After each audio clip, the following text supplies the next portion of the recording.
What's good, beautiful people? Welcome to episode 106 of the weekly comic wrap up, where we go through the FOC picks of the week from our brother Lefteros. We bring you some of those market reports where we look at some sales that took place throughout the week on the aftermarket. And of course, we wrap it up with the hot topics. Now, guys, I think it is safe to say that it was a very heavy week. We saw what happened, everyone saw what happened in the real world, and unfortunately, that transcended into the comic side of things. So during the hot topics, we will go through all of that stuff, Red Hood, and what's happened on the aftermarket, etc. So we will be talking about that tonight. We're gonna keep it clean, though, guys. I don't. We'll get into it at the end. Don't worry about it. But yeah, there's a lot to unpack for that. But before we kick off the show, guys, just want to remind you that tomorrow night, Comic Legion, every Monday night, goes live with their new Comic Book Day claim sale. And tomorrow, of course, if you missed out on any books, didn't pre-order the books that are dropping this Wednesday, well, you have the opportunity to pick them up over at Comic Legion's YouTube channel. They go live every Monday at 7 p.m. Eastern Time. So make sure you subscribe, show some love, go check it out, scoop up whatever books you may have missed, and enjoy the show. If you don't want books, go hang out, man. You got Lefteros there hosting the show with Chia, two awesome dudes that just love this hobby. They just love comics, and you get to geek out with pretty much them and us in the chat, because yeah, we are active as well in the chat. The chat is always a great time as well. So if you're available tomorrow, 7 p.m. Eastern Time, go check out Comic Legion. I also want to remind everybody, if you're in the Montreal area, there is a wonderful cause that is going on September 19, 20, and 21. There's a huge warehouse sale at the MTL Comic Warehouse, and it's Collectors for a Cause. There is somebody that we are very close to within our circle here. You know, you guys that come and check out the shows. Someone has not been as active as of late and not part of the chat, and you know, he's going through some things, and we definitely want to do what we can, do our part, and basically 100% of everything sold throughout this sale is going towards him. So that being said, I don't want to single anybody out, but this is a wonderful cause. All the proceeds from this comic sale will go directly to help a friend and his family in their time of need. So definitely check out MTL Comic Warehouse. Where is it? It's at 3585 Route Ashby. It's Friday, 3 p.m. to 9, and then Saturday, Sunday, you got it from 9 to 4. So that's what's going on next weekend. So just make sure you check that out. And tonight, guys, we are going to roll with what I brought up a few weeks ago. Yes, this is Steve. The debut is tonight. Yeah, buddy. So basically, Steve, my ex-guitarist, one of my best friends, and now is a comic lover, guys. We have turned the man.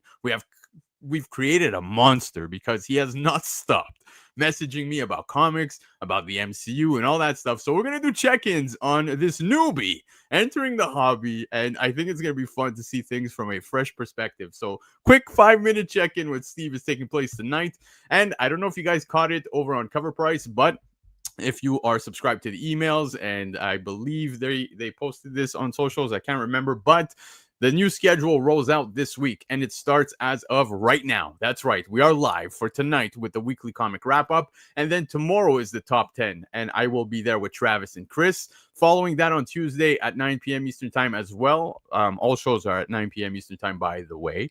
But on Tuesday, it's the new Comic Book Day show. There's going to be myself with Infamous Jeb, and I'm going to be kicking it with Izzy as we go through the books that are dropping this week. And then Comics Covered with Matt and John, and they've got David Nakayama as their first guest for Comics Covered this week. And what I mean by first guess is it looks like they're going to be pivoting and shifting and talking to a lot of artists, writers, etc., which is very, very exciting. So I'm really looking forward to that. And then you got the OGs. That's right. You got Laura, Marty, Gabe, and of course, Chris. You've got the Lords, baby. They're there to bring you the Shakers on Thursday. So don't forget to tune in on Thursday at 9 p.m. Eastern Time. All right, there are all the plugs. It is time to roll with the show. The guy who kicked off this channel is here to kick it with me again tonight. That's right, first time since episode 100, PACINO. What's up? What's going on, bro? Not much. Your background looks super clean. What's going on, bro? Oh, I did a cleanup. I put the couch here. That's not you. There's no way you clean like that. No way. I know you. Come on. I did. Okay, good for you. I gave Good away for some you. stuff. Yeah. I saw you were like fire sailing some of your books as well, man. Just get offloading long boxes. Like, yo, take it, $50, $70. Take it. It's because I have one of my dad's friends. He just drops them off and he's like, just take them. So yeah, it's good. It's more of a space issue right now. Yeah.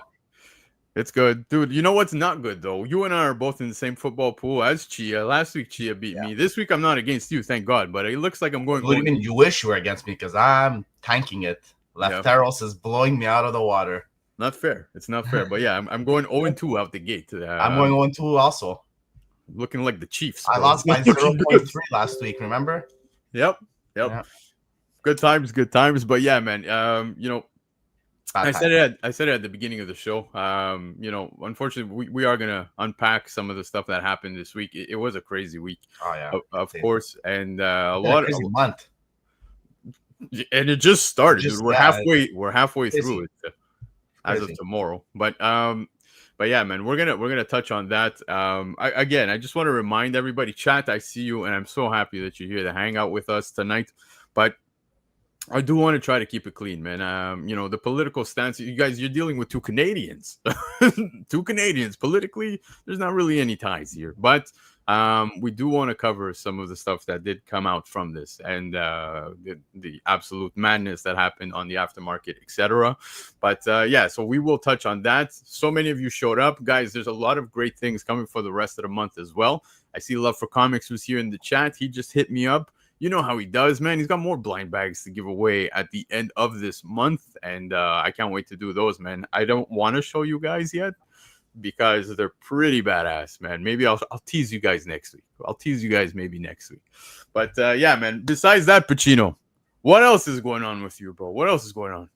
Nothing much. Had my daughter's 3rd birthday this weekend. Oh, you sound like a dad. A good dad. A good dad. I saw that. My wife's family is like on steroids, so like they're just massive. So every one-day event is like a 2 or 3 event. Yeah. And I already could tell right now you've got a bottle of Tums right next to you because the Achida, bro, it's starting now. Now it's starting. Yeah. Some Pellegrino's next to me. That's it. You have to. We're drinking and eating for like 2 days. It's bad. Yeah. Chat, I will try to get through to everybody's comments. I'm gonna pause it right there because we're gonna kick it off. But let's get into the FOC selections. You ready? Wow, let's do it.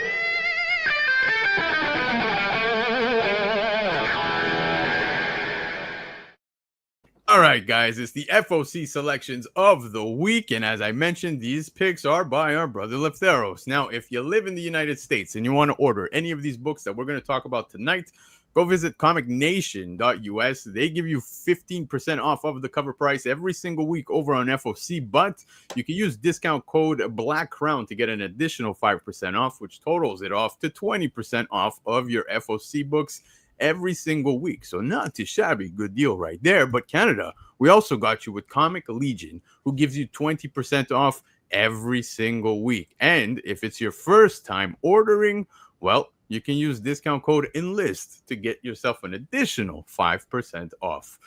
PACINO, let's start it with a bang, man. You got Amazing Spider-Man issue 14, first appearance of Goblin Slayer.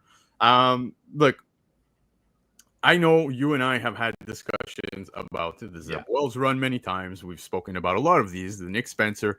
I got to say, Joe Kelly's doing a fantastic job. Fantastic job. I'm loving it so far. Obviously, Ultimate Spider-Man has my heart way more, but look at this amazing 1/100. Yeah, as well, dude. Yeah, the classic Spidey holding up. I love this, dude. I love it. You don't get a lot of Bermeo on the Marvel side anyways, right? So I think we do. Maybe not as much as DC, right? Yeah, that's fair. But when he does Spidey, man, he always blows it out of the water. Yeah, I love this, dude. Yeah, this is amazing. Cover's sick, man. Yeah. And ASM has been actually pretty decent, actually. I would say, decent. It's been good. I'm really enjoying it, man. Comparing it to Ultimate Spider-Man is obviously gonna take it down a peg, but it's been better than the last few runs. I've definitely enjoying this a lot more than the other two. maybe Yeah, even dude. 2 runs. Look, you know what? I remember when Joe Kelly was announced to be taking over. I was like, yes, anybody but. And you know what? So Yeah, far, I I can say the gotta same say I'm thing. happy. I wasn't too sure about what Joe Kelly would do on the series actually. Yeah, but it's been great. So yeah, Yeah, this is an absolute pickup for myself. Again, first appearance of the Goblin Slayer is going to be on this particular issue, so don't miss out. Up next, though, we've got introduction of the Sinisters 6, of course, the Age of Revelation stuff ongoing. And what's very interesting is when you look at this team right here, yeah, it's a very interesting team. wild, Yeah, wild. it is a wild team. You see Venom in the background, don't you? Hey, you're a Yes. big Venom fan. Yeah, Venom. Even Omega Red's a pretty cool character. You know what I mean? Yeah, absolutely, Yeah, absolutely, yeah. But definitely can't go wrong with this team. Pretty solid team. yep. No, the team's awesome. Sinister 6 for myself, Sinisters 6, number Sinister. one. That's right. Yeah, this for me is a pickup because I'm quite interested to learn about the team assembled here and where it's going to lead, of course. But moving on from this, what we have here is a book that I'm really a big fan of. I don't know if you guys are paying attention. Incredible Hulk. Now it's coming to a close, guys. Issue 30, main cover. First appearance of the Mother of Horrors. Possible introduction of the Infernal Hulk. Yeah, I'm all over this. All over this, dude. You already know what's happening with the Infernal Hulk. That's going to be the series moving forward after this. The design is sick, by the way. You've seen it. I've seen the design, but I haven't been reading Hulk. But I've read that they're doing an Infernal Hulk run, and the design is actually pretty badass. Yeah, It's getting back to like that old school raging, like bashing Hulk. You know what I mean? there was a point within this run where I was kind of falling off. Okay. I gotta say it's coming to a close in a big fashion, in a big way. I'm loving this transition so far at what we're getting, leading towards Infernal Hulk. I'm excited to read this issue, and I'm totally on board. I just hope they don't ruin Infernal Hulk. You know what I mean? Well, you really enjoyed when they did the same thing with the Immortal Hulk, right? So Oh, dude, I Immortal remember you Hulk. were a big fan of that. I read that run; it was pretty good actually. But I remember you're like, okay, let's see where it goes, and Yeah, you no, loved it. I loved Immortal Hulk. I know most people are like, yeah, but how many different Hulks are we gonna get? We had, Immortal Yeah, Hulk. Now we're gonna have Infernal Hulk. yeah, exactly. I get it. Savage Hulk. I get it. Don't worry. Trust me, it's a good read. It's a good read, and I'll leave it at that. So for Okay. myself, Incredible Hulk 30 is an absolute pickup. Okay. Again, first appearance of the Mother of Horrors, and you're getting the possible introduction of Infernal Hulk. Okay. Up next, pretty cool. I like this homage cover, and we're getting a first appearance, Super Creep Show special number 1, first appearance of Grave Ghost. Dude, Just the cover alone, I'm buying it. the homage has been done. Yeah, but this one's really well done. It slaps, right?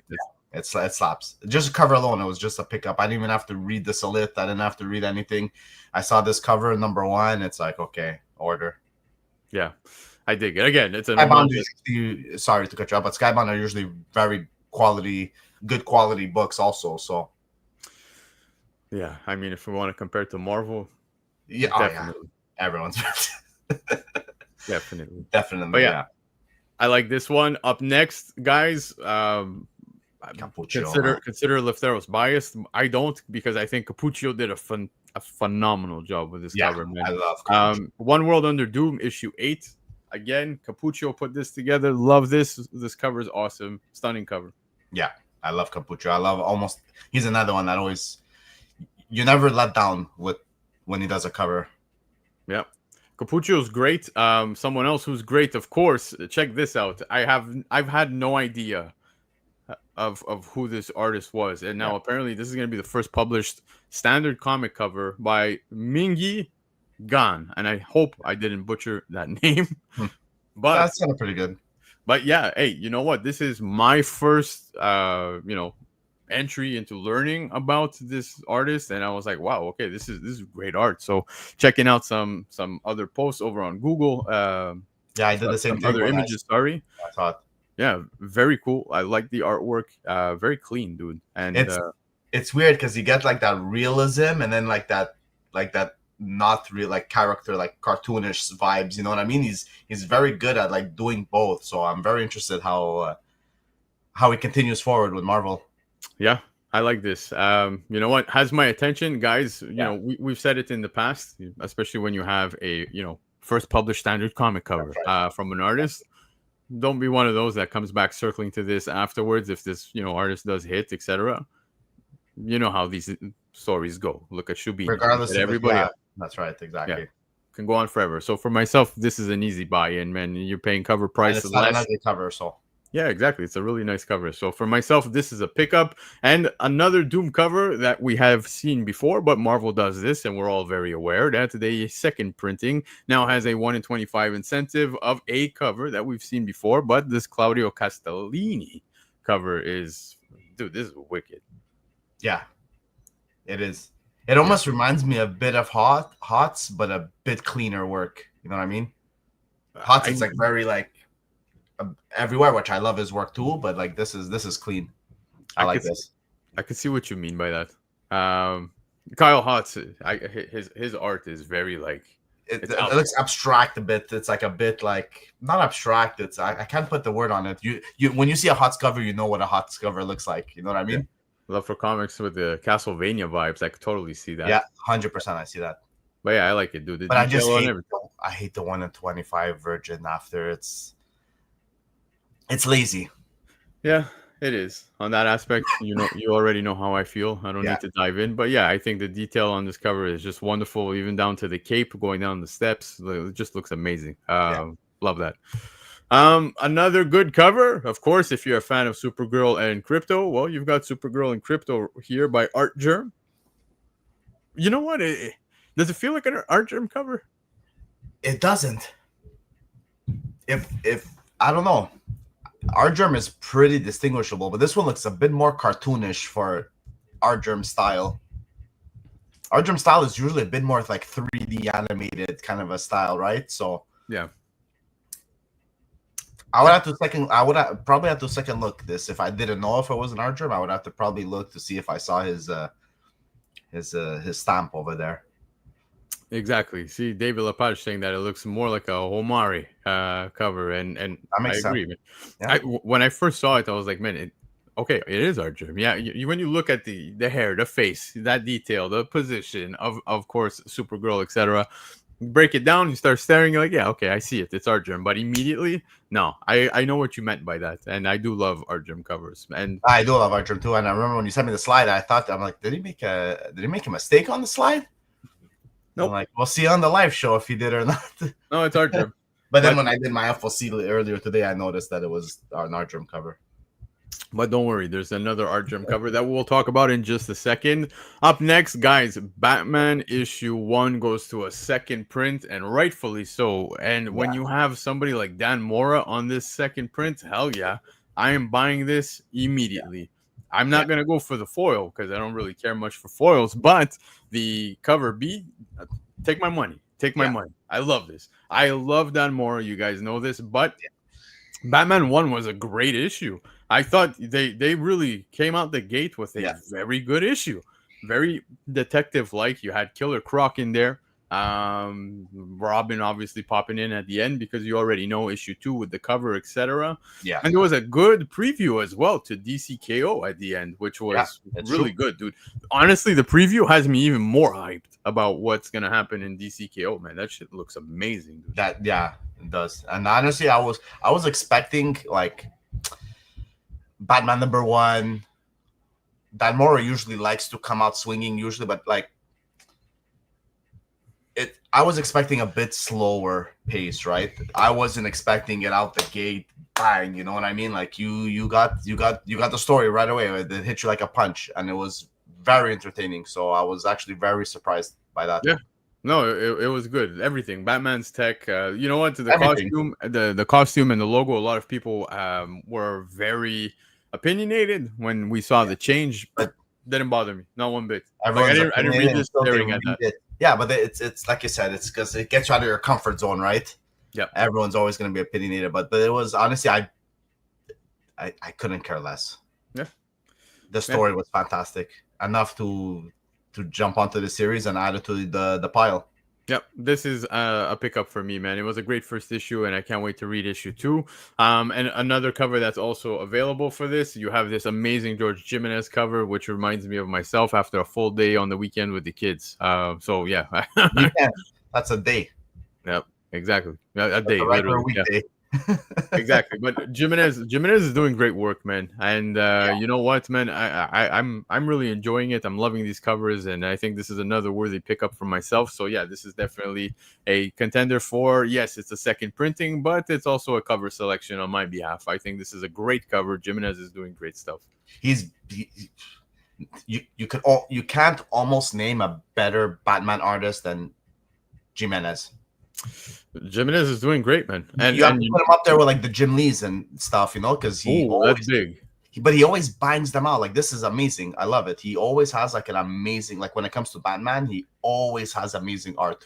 Yeah, he's doing great with Batman so far. I'm really a fan. So yeah, I'm gonna pick up this cover as well. Yeah. Another book that I'm a huge fan of is Exquisite Corpses. Issue number 1 is now going to a 4th printing, and guys, I know most of you guys think of, oh my god, okay, here we go, 4th printing, etc. Most people that fall off on these later prints, that's when I scoop up. That's how I feel, because yeah, a lot of people do tend to fall off of that, and the 4th printing I think is worthy of a pickup from myself. I'm gonna pick it up. For that's one of the main reasons, but also I really want to support this series because it's been great, man. Yeah, I haven't had an issue where I was like, oh, this is boring or whatever. No, like I'm fully invested, man. I think Tynion's doing a great job. Look, issue number 1. If you support the series, buy every printing. It's not rocket science, right? Yeah. The story is fantastic, right? Yeah, it's George Jimenez, by the way. Jimenez. Okay. We got to work on our Spanish, bro. Okay. Español. And it's close to Italian. Go figure. Yep. Right. Yep. But anyways, yes, Exquisite Corpses number 1 going to a 4th printing. This is a pickup from myself. Now moving on, or Punisher Red Band issue number 1 was, dude, wild, absolutely wild. Oh, yeah. 2nd printing, we get the red logo variant. Yeah, that's pretty cool. Personally, I'm not one of those that likes to collect these logo things, but the red one does look good. I will say that. The Punisher skull, it's badass, honestly. Yeah, it is, dude. It is. Can't go wrong with that. You can't go wrong with that. Yeah. Yeah.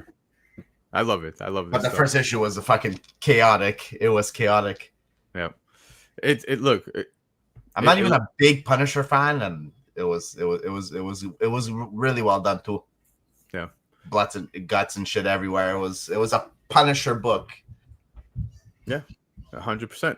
Like I was saying, I'm not the biggest logo guy. It does look good, but it's not for me. But regardless, still very nice. If you guys like these, there's many books that have come out in time, bro. Like the Green Lantern. You remember the foils, the Batman ones, etc. See, those I didn't pick up.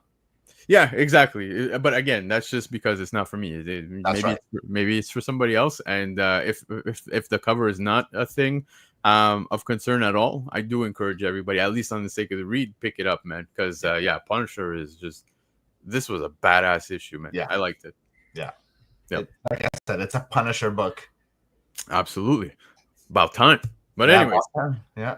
There's also a 1 in 25 incentive. Again, EM Gist. We've seen this cover before, but it is now a virgin in the 2nd print ratio, which is a 1 in 25. So just putting that out there for you guys. Dude, G.I. Joe, A Real American Hero, issue 321. All new silent issue featuring Snake Eyes and Don Moreno. Larry Hama is behind this, man. Larry Hama, you guys are very aware. Larry Hama, when it comes to these silent issues, man, there's no better. It doesn't get better than that. And for myself, not only do I want to pick it up for that sake, but dude, look at these amazing covers, man. This Mooneyham cover is just wicked, man. Like, this is absolutely wicked. Easy pickup for myself. I wish I could afford the 1 in 100, but dude, look at this, man. Yeah. Steve Beach killed it. This is a wicked cover. This is cover of the week. You know what? I don't disagree. It's up there. It's gorgeous. It's gorgeous. I just hate the fact that it's a 1 in 100 because my wallet doesn't want to really stretch that far, but it's a beauty.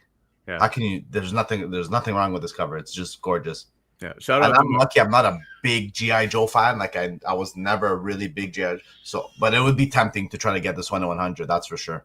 Absolutely, man. Shout out to my brother Hood Rat who's here in the chat, man. Haven't seen you in a while, man. I miss you, bro. Hope all is well. But yeah, dude, this 1 in 100 is just so good. So good. Yes. Yeah, so good. Let Larry Hama write forever.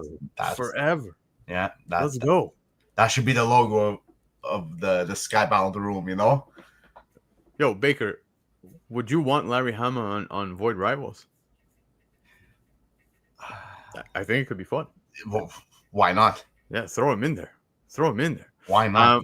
But anyways, let's move on from this because up next, up your alley, you got Tama issue 3, the 1 in 10 incentive Pokemon homage variant by Tony Fleeks. Now, again, there's something for everyone. The story's not bad though. Have you read it? No, I have not. It's not that bad. I have the 1 in 10 for issue 1 and 2 already. And debating getting the issue 1 second print. It's the same thing except foil. So I'm not a big foil like person. Yeah. But it's this is I'm picking this up. I'm definitely picking this up. And the story hasn't been that bad. I guess I gotta get on it. I'll trust you on this one, but yeah, man. I so far you're not the only one, man. I saw some people in other chats as well that were part of where they were saying time was actually really fun. Yeah, it's fun. It's light, you know, it's not gonna wow you off your feet, but it's decent enough. Yeah, Lefteros, please confirm and please tell me that this is a 1 in 10 and this is a typo. It's not a 1 in 100 because if it's a 1 in 10, I'm gunning for it like 100%. That changes a lot of things. Oh yeah, definitely on the wallet side. And yeah, Guyuchi, you let us down. Oh shit, I actually saw Guy sent me his supper, so I gotta see every Sunday. That's the routine, man. So gotta see what that was. I feel like he had some like codolette or something. Oh. Honestly, it's a meal I can have every day. Yep, exactly. Especially when you throw How in. can you go wrong with Codolette? It's a 1 in 10, guys. We have a chance. We have a chance. Yes, I'm getting it. I'm going. Yeah, 1 in 10. I want it. That's pretty good. 1 in 10. No, You're looking at anywhere from like 10 to like $20. Best news ever out of this FOC so far. But thank you for clearing that up. Up next, of course, both our alleys right here. Sonic the Hedgehog. You got Chaotix 30th anniversary special number 1, the 1 in 25 incentive. Of course, Natalie Food Drain. But we were talking about, we had this as an opportunity once upon a time as 1 in 10s, 1 in 10s, 1 in 10s, 1 in 10s. And they did a 1 in 15. Yep. Then they did a 1 in 25, 1 in 15 again, and now back to 1 in 25. But being a Sonic fan, it's so hard now to try to get these 1 in 25s because out the gate, they're like $80-$90 right off the gate. So it's like it's better for you to order 25 copies of this book. Well, it almost feels that way, man. I know we were doing pretty much that when it came to the 1 in 10s, right? Because that's right. On the aftermarket, dude, it's almost impossible. Like even with the Mega Man timelines and stuff like that, that's what we were doing, right? There were 1 in 5s. Yeah. So we'll order the 5 copies, that's and it'll balance out. But especially when you're getting them on pre-orders at discounts, like it's pretty much the smartest thing to do. It is. There are shops. I don't know how most of your shops function when it comes to ratios as such, but maybe they'll be like, hey man, just order 15 copies and I'll give you the 1 in 25 at cover. So those types of things exist, man, and always something worthy of a factor because such books, as you were saying, now that it's a 1 in 25 incentive, who knows, man? The problem is no one picks up the regular variant covers, So even if you want to pick up the 25 or 15 and you're hoping even if you sell the rest at $2 just to try to break even kind of a thing, it's so hard moving the books. No one everyone just wants the 1 in 25. Get what I mean? They're just gunning for that one book. Exactly. But yeah, who knows? Let's see where this one ends up on the aftermarket. Yeah, it's gonna be there. A big book we all saw coming, guys. Transformers now goes to issue 25. This is going to be the Robert Kirkman and Dan Mora era right here. They're starting it off with the new era in an oversized anniversary issue. I'm so excited that we have Dan Mora working on this, man. We've got Robert Kirkman coming in. Dude. This Nakayama cover is amazing too. It is so good. So Yeah, good. I Oh, think there's a it's lot okay. of good covers. Yeah, there is a lot of good covers. You're right. Yeah, there's a lot of good covers, man. But the Nakayama is just stunning, dude. I It love looks like this. a movie poster. I could Yeah, definitely see this as like an animated film poster. I would love. You know what? I was just talking at the beginning of the show that I know David Nakayama is going to be over on Covrprice on Wednesday. I'm curious if maybe Matt and John want to nudge him and ask him, what it's been like being now part of the Transformers Void Rivals universe, doing stuff for that, Yeah. because that's got to be fun, man. That's got to be like, dude, myself as a kid, like if I had the talents and the skills to be working on Transformers, dude, I'd freaking mark out, man. You know what I mean? I haven't really like paid attention to like Nakayama's background, so I'm hoping he's a Transformers fan. He seems like one, so let's hope that like they ask him that question on the show. Yeah, you have Henchman here saying that I think I have almost every cover ordered for Transformers 25, and I don't blame you, man. There's a lot of good covers, like I was saying. So yeah, obviously we're showing you the cover A, but lots and lots of good ones. Here's another example, the 1 in 100. Jay Lee, dude, I love Jay Lee's work, man, and this is a great cover, absolutely. But I don't know, for 1 in 100, this just regular. I'm happy with it as well. You know what I mean? Talking about $5 or $125. So yeah, and I'm with my brother Rattlesnake Comics here, saying that the cover just screams old school, man. Old school. I don't know. It's got a new school flavor. You can almost buy 2 of these books in a 9/8 already for that one in 100. Yeah, most likely. But the 1 in 100 is stunning. I love Jay Lee's work. Jay Lee always hits it out of the park too. Yeah, man. Jay Lee's covers go beyond most of the regular stuff that we're used to, the big 2, right? Like, dude, I remember even Michael Schwartz when he told me that Jay Lee did a cover for Armored One. I was like, I need that. You know what I mean? Like, dude, her covers always do well on the aftermarket on #1 series. There's a reason why they put on every like image or indie book. She's doing that variant cover for issue 1 every single time. Yeah, Jay Lee, and they always hit $10-15 all the time. Yeah, great work. Love this. Yeah, she's amazing. I mean, Jay Lee's amazing. Yeah, but moving on from that, one of the big books this week that I think everybody's excited for is Absolute Batman issue 13. Issue 12 was a big issue, guys. If you guys missed out on it, please do yourselves a favor. Go read that. First full appearance and cover of Absolute Catwoman. Clearly, this cover very much resembling the issue #1 of Absolute Batman, which was a wonderful, wonderful series so far, and I'm loving this. So, for the sake of read, forget the spec for a second. Just the read alone is worth every penny. Yeah. If this is not on your list every time it crosses FOC, I am wondering, what is it you're reading? Tell me. I'm curious. I would like to know too. Yeah, but yeah, Absolute Batman's been great, man. Scott Snyder's just doing amazing things, man. Amazing things. How good is it that we have, like, if you're looking at your 2 best reads of, like, let's say this year, you have Absolute Batman, DC Comics, and you have Ultimate Spider-Man, Marvel Comics on the right side.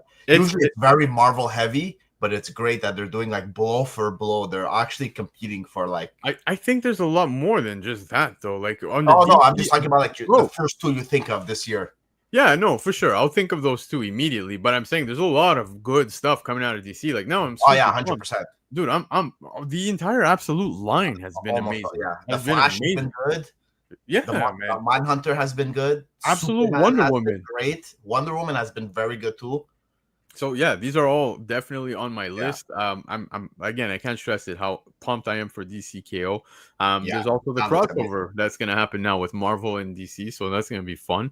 Can't wait to see that. But Absolute Batman issue 13, we get the first full appearance and cover of Absolute Catwoman, and we were talking about Art Germ before, but look at these amazing covers, one being a foil, the other one being just a regular. I am totally picking up an Art Germ. Again, I'm gonna pass on the foil. That's just me, but you can't go wrong with either of these 2. I think both are amazing. And moving on from that, you have the 1 in 50 incentive as well, which is a version of that cover. Dragotta is another person we should be talking about when it comes to the Absolute stuff, man, because Dragotta is doing great work, bro. Great work. Yeah.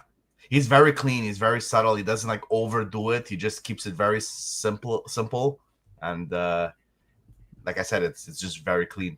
Like if you look at that mask and you see the detail in that mask, it's crazy. I think Dragora is the perfect choice for the absolute Batman run, and I would think like, dude, killing it on all the main covers, doing an amazing job. For me, I think it was a match made in heaven. When I think Absolute Universe, I think Dragora. So yeah, I can definitely see it for sure. yep, love it. But anyways, guys, those were the FOC selections of the week for this week. There's not too many, but there's some good sneaky heaters in there. So make sure that you order. It's a pretty good one. Yeah, exactly. So if you are living in the United States and you want any of the books, go visit comicnation.us. 15% off of the FOC price every single week, but use discount code Black Crown to get an additional 5% off. If you're in Canada, you got comiclegion.ca. They give you 20% off every single week, but if it's your first order, use discount code ENLIST to get an additional 5% off. I showed you guys the schedule for Covrprice. There's a lot going on, so make sure you subscribe over on the YouTube channel. But don't forget, go visit the website, guys, because on the website, you can read Lefteros' full article when it comes to the FOC selections and why he picked these books on his list this week. And, of course, he does do New Comic Book Day as well. And if it's your first time here hanging out for, a Sunday, 9 p.m. Eastern time, you're more than welcome to subscribe and come and hang out every single week, because we go live 9 p.m. Eastern time over here, baby. I am so excited. So excited. Because, guys, I told you at the beginning of the show, Steve, my boy Steve. Yeah. He is new into the hobby. Never read comics. Never even watched MCU movies. That's right. We got ourselves a newbie. Well, we're going to have fun with this because, as I said, we kicked around the idea of bringing him on and doing check-ins because now Steve is fully invested. He is fully engaged, ready to read comics every single week. The guy has been hitting me up, and he's been ripping through it. So we're going to do a check-in on Steve, and let's see how he's doing on the comic side. Is he reading backstage? Sorry? Is he reading backstage? He's not reading right now, but let's see. We'll bring him in. Steve, let's go, baby.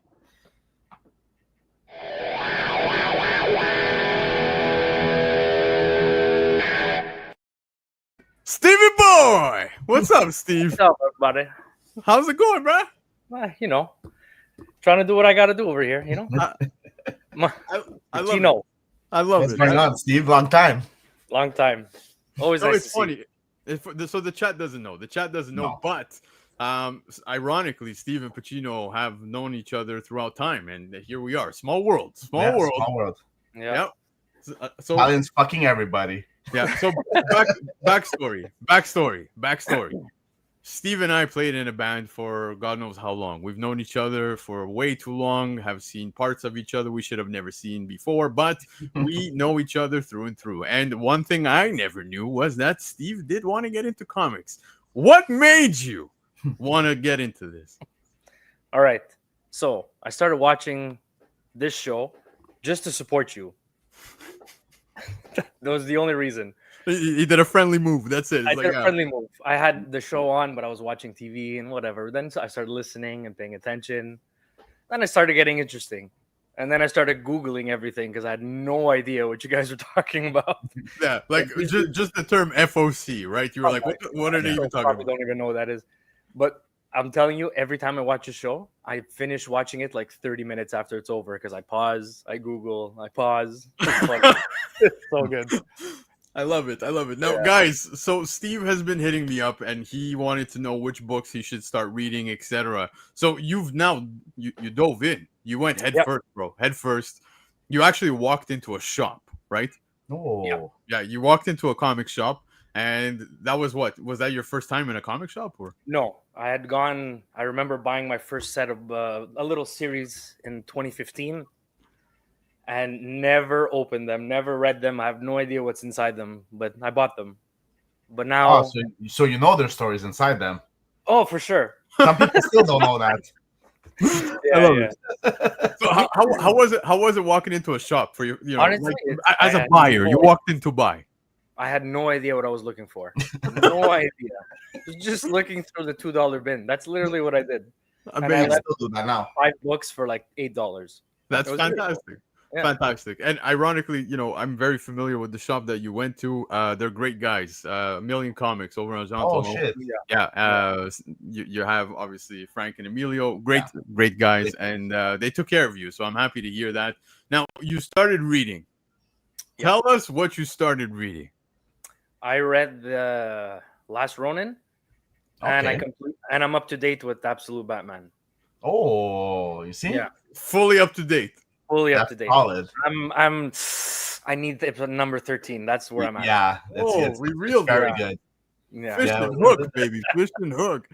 But yeah, so you started off with Batman. You also ended up reading some Ninja Turtles. I remember you told me you picked up a Ninja Turtle book. I did. I didn't start reading them yet, but I'm still looking. I have 2, 3, and 4, and I'm missing number 1 of black, white, and green. Okay, so yes, there was that one. Now, you selected obviously a Batman title. You went with Ninja Turtles. You read The Last Ronin. You ripped. So good. You ripped Yeah, through The Last one night. Ronin. Yeah, One night. and you've been doing this for like a week now. You've been reading for a week. Oh, but The Last Ronin is hard to put down, man. When you're reading like those, really is, though. it's only 5 issues. Like you just read that, you can literally read them all in like a couple of hours. You know what I mean, or whatever, maybe less, but so good. No. So far, Last Ronin, Absolute Batman. Do you have a favorite? It's two different, at least in my opinion. They're two different books. It's two different things. Ninja Turtles is like childhood memories, and that's why I picked it up. Yeah, but I've always been a Batman fan, so that like Absolute Batman is just top tier for me. That's for sure. Yeah, it's way too good. Now, Batman, of course, you're reading a universe that is not the main, right? This is totally different. How did it feel for you coming into something totally different? Not the Batman you're accustomed to. That Batman is now from the streets. You got Joker, who's the rich guy, etc. So things change. The dynamic's different. It was a bit difficult to comprehend what was going on, but once I actually finished a few books, I was like, okay, this makes sense. Now I get it. It got a little easier to read. Yeah. No, for sure. Now, comics is one thing. Yeah. We've popped his cherry, guys. He's walked in to a comic shop. He's read some series. He's caught up on Absolute Batman. Now, meaning for the issue 13, right? Don't forget, it's on FOC. Get it while it's cheap. But yes, not just comics. Now you're also embracing the MCU, something you've neglected all this time, right? Yep. I've watched all the Iron Mans before. I've watched Guardians of the Galaxy, but that's it. Nothing else. Guardians is actually very good, though. I love it. It's so rewatchable. As you can literally have it on every day. So it's interesting because I've known Steve for God knows how long, and Steve is one of the biggest Star Wars fans I know. And so I'm shocked to see no Star Wars comics so far. So far, I don't know if you're caught up on everything Star Wars. When it comes to, let's say... It's hard, though. There's so many spin-off series, though. Series, movies, all that stuff. Yeah, it's so hard. So you're on it. Like Mandalorian, you saw... I never fail. The last couple of movies have been pretty bad, though. So we're gonna get into this. We're gonna get into this, Baker, in just a second. So, Steve, if you don't mind, show us what you're doing now for the MCU. I wanna pull that up. Let's go. Okay. I have a list. Oh shit! Every movie, and I'm grading them. Oh my god! Oh shit! I'm a nerd. I'm a nerd like that. So I love it. The highlighted ones were the ones you saw already. You have good movie, great movie, indifferent, shit and wasting my time. Okay. Bad boy. I love it. So you're doing just the movies before you get into the TV shows? Well, I was told that once I reach Ant-Man, I have to watch Loki. That's right. And then I forgot what the other one was. I have to go look at our chat. But yeah, I'm like, now? Put that list back up. I just finished. I just rewatched Guardians. What? So, but you've done pretty good, man. This is so fast. Yeah. So you went from Iron Man, Incredible Hulk, Iron Man 2, Thor, Captain America, First Avenger. Dude, you went all the way down to Guardians of the Galaxy, but you highlighted Captain America Winter Soldier. Why? Yeah, it's going to be so hard to beat that movie. What a freaking movie, man. My favorite MCU movie, not titled Avengers. Impossible to hate this movie, and if you do, you have something wrong with you in your brain. That's for sure. Yeah. And I love... What was that score? What was the green? The green highlighter? Excellent? Did you have Iron I Man had the 3 great movie, highlighted but green I also? didn't have. I forgot to put the GOAT of all movies that I've Okay. watched so Okay. far. Winter Because Soldier. that was in the same color as Iron Man 3, and I'm scared now. So No, Iron Man. I just love all the Iron Mans. That's for Okay. sure. So as a newbie coming in now watching the MCU, you have no idea what the average person here thinks or anything. You don't even pay attention to anything. No. You're coming into this with a fresh mind. Your pick is Winter Soldier so far as the best film. Yeah. It is going to be hard to beat. Yeah. As you go along this list, I will tell you. I'm already gonna tell you, the Thor movies. Didn't care. Not interested. The new Fantastic Four movie puts it a good run for its money, though. I feel like I have another like 20 movies to watch before I get there. So. It's gonna be on DVD by the time. Chad's asking if your last name is Rogers because your first name. No, is but Steve. my dad's name is. Yeah, it is Roger. Oh, fuck, it's true. I love that man, guys. Nobody loves playing cards more than him. Man. But yeah, dude. So That's good. Already out the gate, that's very good, man. You've done so much, and it's exciting to see a fresh take, fresh eyes. Coming into this hobby as like you have nothing at all. Like you just finished saying, you own maybe 11 comics now because of everything. So yeah, it's gonna be awesome to see. Solid Stress is saying there's gonna be a lot of orange after Endgame. So we'll see, guys. We'll see what Steve comes back and reports back to us. I'm excited, dude. This is going to be a fun journey. I love seeing your progress. And then once we get to a point where you feel comfortable enough, hey, man, maybe we'll get you to co-host an entire show, bro.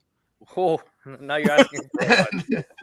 Hey, you know what? I give it 9 months max, and then you can deliver your nerd baby to us, and we'll just move forward. But all right, man. Yo, thank you for doing this. Thank you for doing this. This is fun, dude. And I love seeing this. I love seeing that, the passion is there. Yeah. Don't pay attention to all the online shit. That's all I'm gonna tell you. Just enjoy. I never did before, and I won't start now. That's for sure. Yeah, just enjoy the hobby. Just enjoy it for what you love, bro. Nothing else. Nothing else. All right, Stevie boy. Guys, that was the premiere of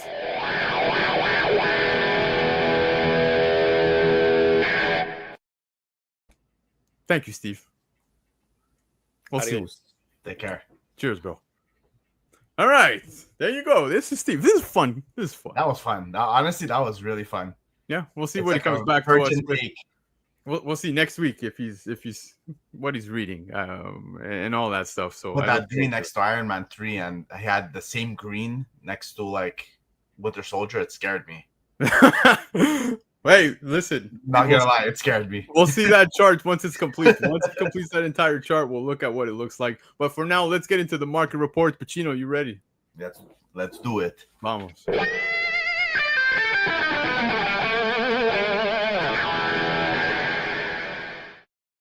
All right, guys, it's time for us to get into the market reports where we look at sales that took place on the aftermarket. And of course, I'm looking at all lists, man, whether it be House of Stein, CBSI, Key Collector, Covrprice, Go Collect, checking sales on eBay. If you have Instagram and you post some of those sales, I'm going to definitely take a look at that. But most importantly, every single day, Michael Baker brings us the Baker Shakers. He hits me up in my DMs with sales that are taking place on the aftermarket. So, of course, he gets his own little portion here, known as the Baker Shakers.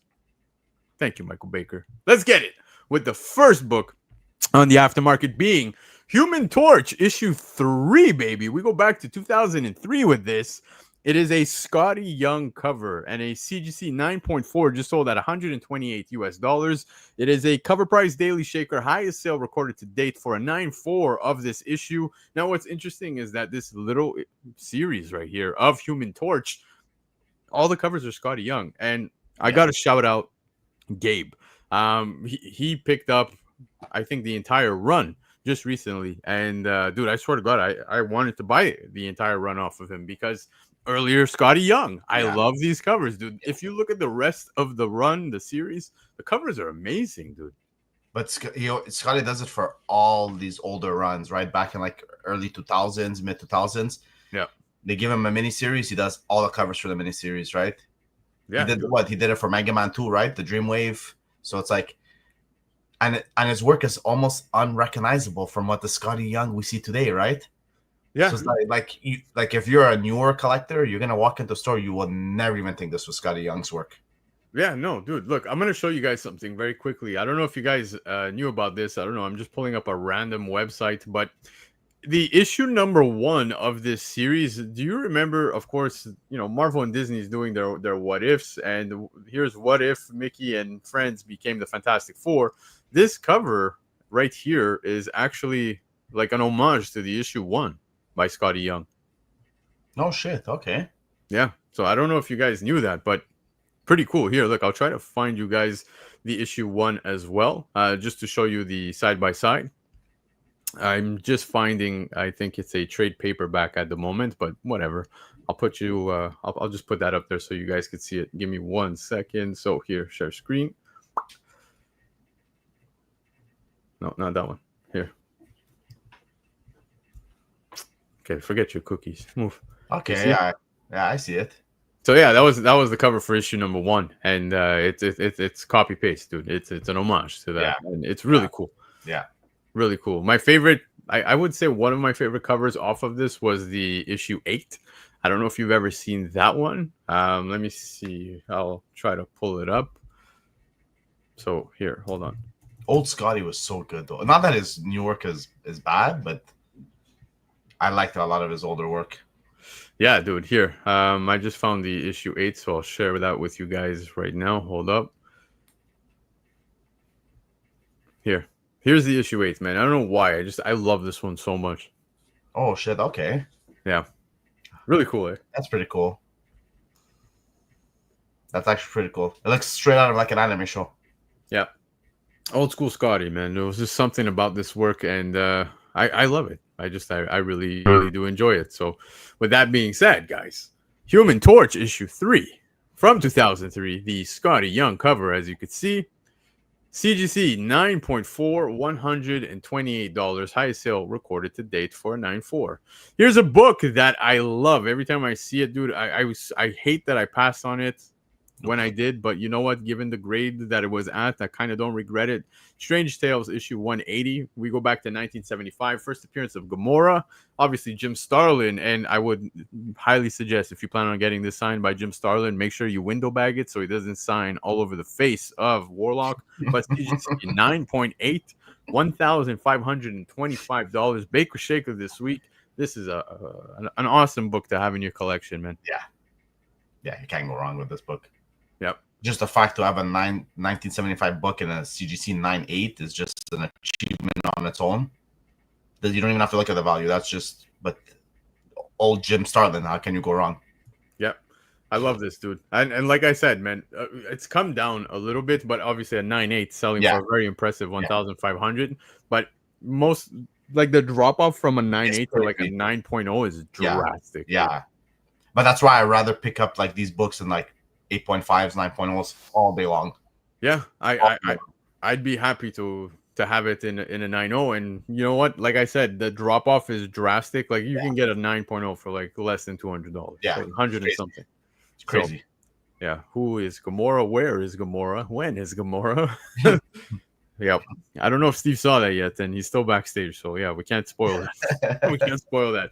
But yeah, Strange Tales issue 180. First appearance of Gamora in a CGC 9.8 sold for $1,525. I can't believe Guy, did you have it in a 9.8? Because if you sold it in a 9.8, not bad, man. For a 9.8, Baker is saying that anything under $2,000 is a deal. I agree with him. Especially when you're looking back at a book from 1975. But moving on, guys. Events that happen in the world do sometimes cross over within comics. And if anyone remembers correctly, well, in Amazing Spider-Man issue 36, we had the 9/11 World Trade Center story. And of course, we just passed the anniversary, of course, of September 11th. Raw Near Mint selling at $70 US. Baker Shaker this week.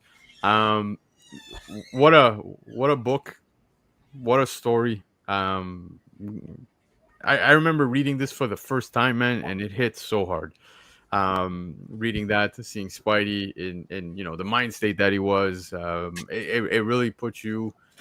I don't want to say it put you into the the shoes of those who were there or impacted, but you could feel the heaviness, the weight through Spidey's eyes, man, and everything that was happening. And it was such a powerful issue, Yeah. and this one rightfully stands the test of time. We are looking at Amazing Spider-Man 36 Volume 2. Again, the 9/11 World Trade Center story. $70 US, even after the fact. Yeah. Pretty impressive. You know what my connection to this book is? What? How did you know about this book? It's my anniversary. It's September 11th. My Really? wedding anniversary. Yeah. No way. Yeah. I didn't know that. Yeah. I was married 20th anniversary of 9/11. Well, happy anniversary to you, sir. Happy anniversary to you. But yeah, no, Yeah. it's crazy to think that it's already been what? Now it's 24 years. Next year is 24 going to be years, the 25th anniversary.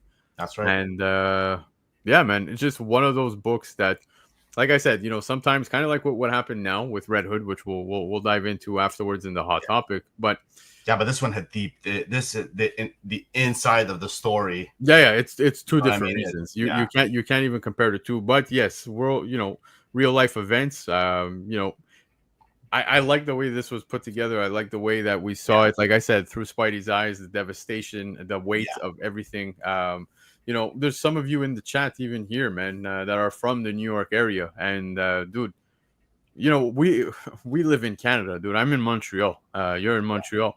We that day worldwide felt that. Everybody felt that. Yeah. So this particular issue, it goes without saying, man. Seeing that perspective, seeing Spidey. I remember it felt heavy reading this issue, man. It was heavy, right? Like, dude, I was in class, man. We went to the same school, man. Yeah. And again, we're in Canada, dude. When that happened, it shook everybody. Yeah. I'm talking about, like, besides, like, obviously that, like, but when I read this issue, it was like it was very heavy. Like, each page, like, just added more to the layers, right? You just felt like a certain, like, weight on you. It was really well done. Yeah, I'm love for comics. I'm amazed to see to learn this about you. He was actually a first responder on that day. Imagine. Wow. So Can't even imagine that. People within the chat that are here right now, man, we're actually there as first responders. This is amazing, dude. And my God. Yeah, everyone knows where they were on September 11th. Exactly, man. I'll never forget. Yeah. It was like 10 in the morning, right? They kicked everyone out of class. Yeah. Yeah, dude. Yeah, we went home. And I remember getting home and my mom, because they let us all out early. And I remember getting home, my mom just being literally sitting on the couch watching the news. And she was like, mind blown. She was just like, I walked through the door. She was just happy to see me home. You know what I mean? Yeah. So that's what I mean by... We had family in Long Island that went to Manhattan for work and other reasons. So, like, we were just, like, trying to call them and shit right away. And like, they don't answer right away. And then you start panicking even more, right? And it was just like... Oh. Absolutely. Like, absolutely. Wow. But it happens all the time when we get close to the anniversary. Of course, the date, September 11th. It's my wedding day now. Yeah, there you go. But it was because it was supposed to be the 12th, but COVID and the leap year ended up pushing me a year forward. So it ended up becoming September 11th. That's true, eh? You had to deal with the marriages through that period of time, which is brutal. I almost canceled the second time because of the passport bullshit.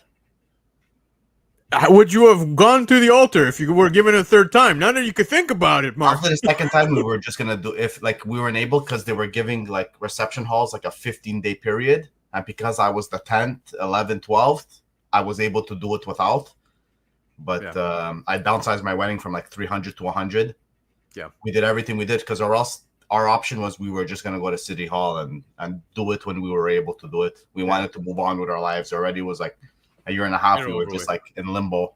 Yeah, but back to the book, man. It is awesome to see the stories that you guys are sharing regarding September 11th and where you were at that moment and how it impacted you. Because, it goes without saying, this impacted everybody. 24 years later, still remember this as if it happened yesterday. And I'm a Canadian. You know what I mean? I'm living in Canada, dude. And I could only imagine being so close to home for all of you. So, very, very... awesome to see that the book still gets the love it gets on the aftermarket, because Amazing Spider-Man 36 in a raw near mint sold for $70. All right. What would a Baker Shaker be without Spawn? I say this every week. Spawn 243 takes us back to 2014.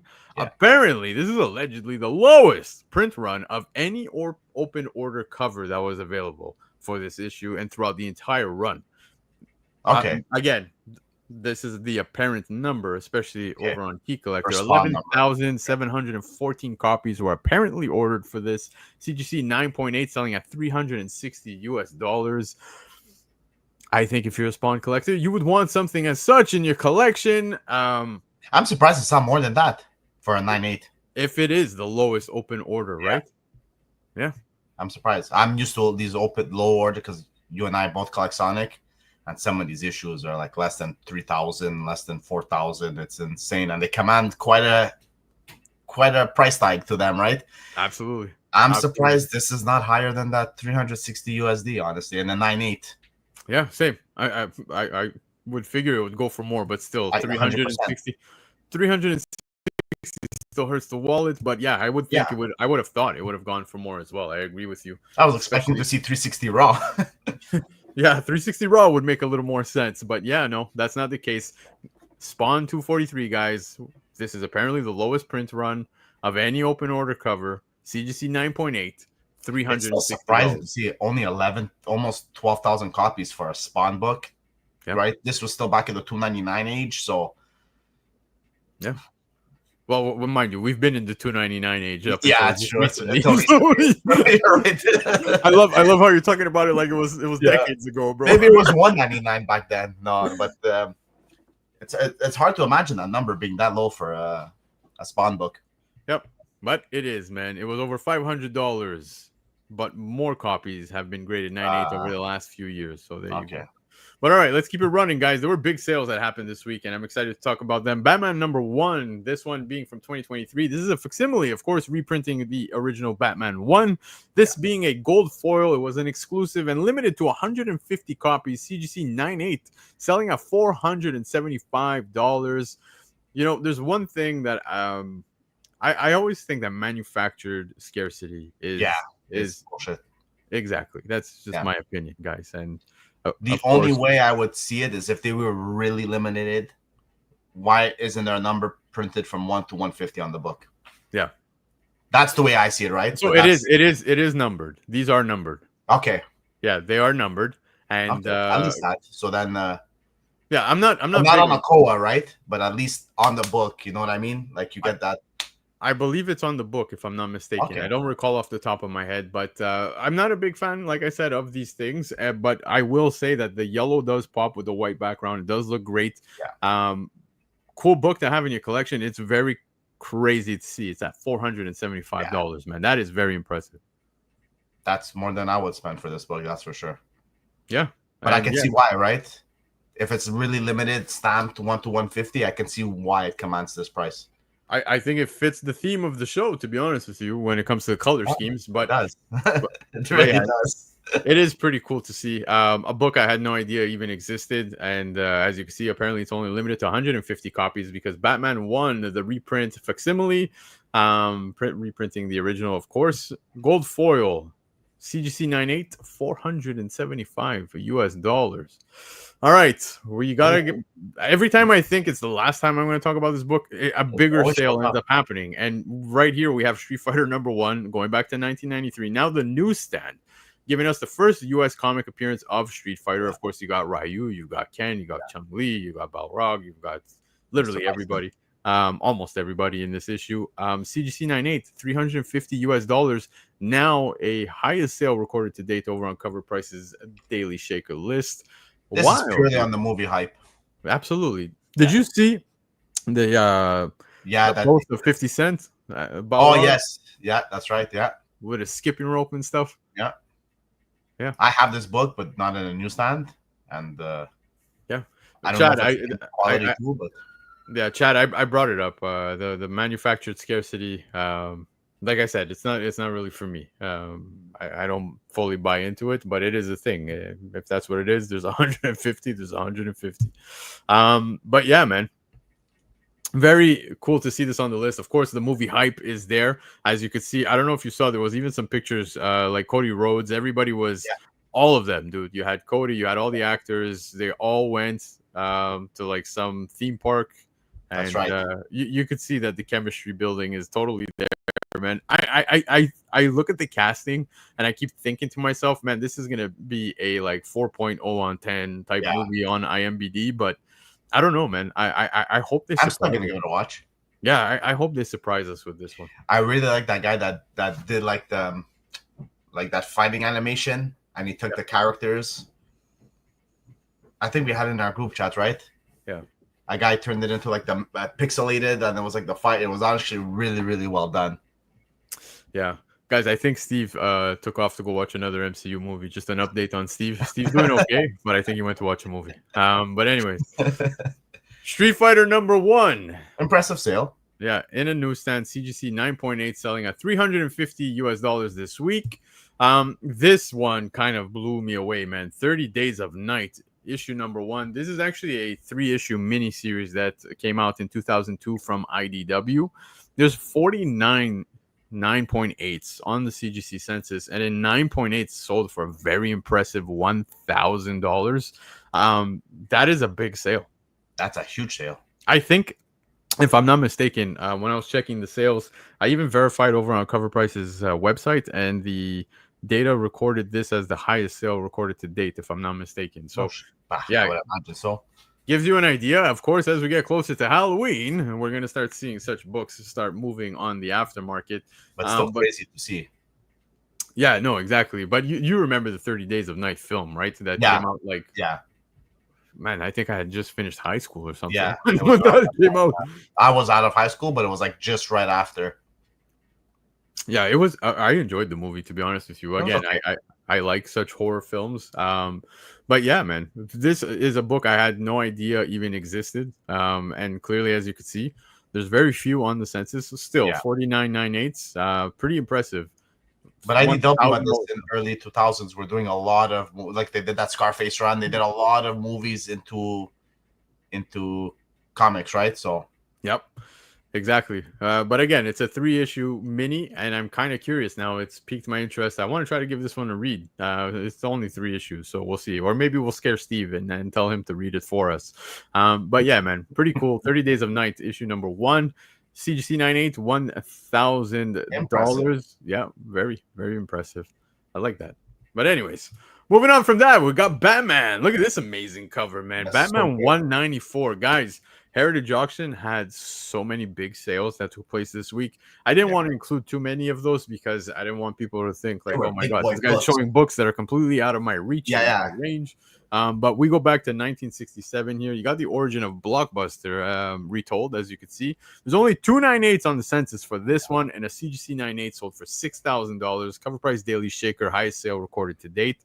And what a cover, man. I love this cover. Oh my God. Such a beauty. Right? The Batman, the colors, the just everything in general, it just pops. Wow. Yeah, dude. I love this. Yeah, stop, Chad. But the cover is amazing, man. It's so crazy to see how many 9/8s from this era of comics are hitting the aftermarket, man. The Heritage Auctions, etc. Like it's nuts, dude. Where the fuck were they, bro? Where was this guy hiding a 9/8 of this book from 1967? You know what I mean? I'm surprised it didn't turn into dust in the bag. Yeah. Yeah, literally. No, it's crazy. But yeah, like you were saying, the Heritage Auction, bro, they were stacked. There was a lot of good books there, but they commanded a very high price. But there was a lot of good shit there. Yeah, dude.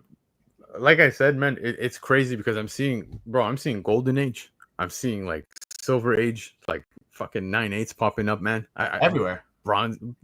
Okay, I get it.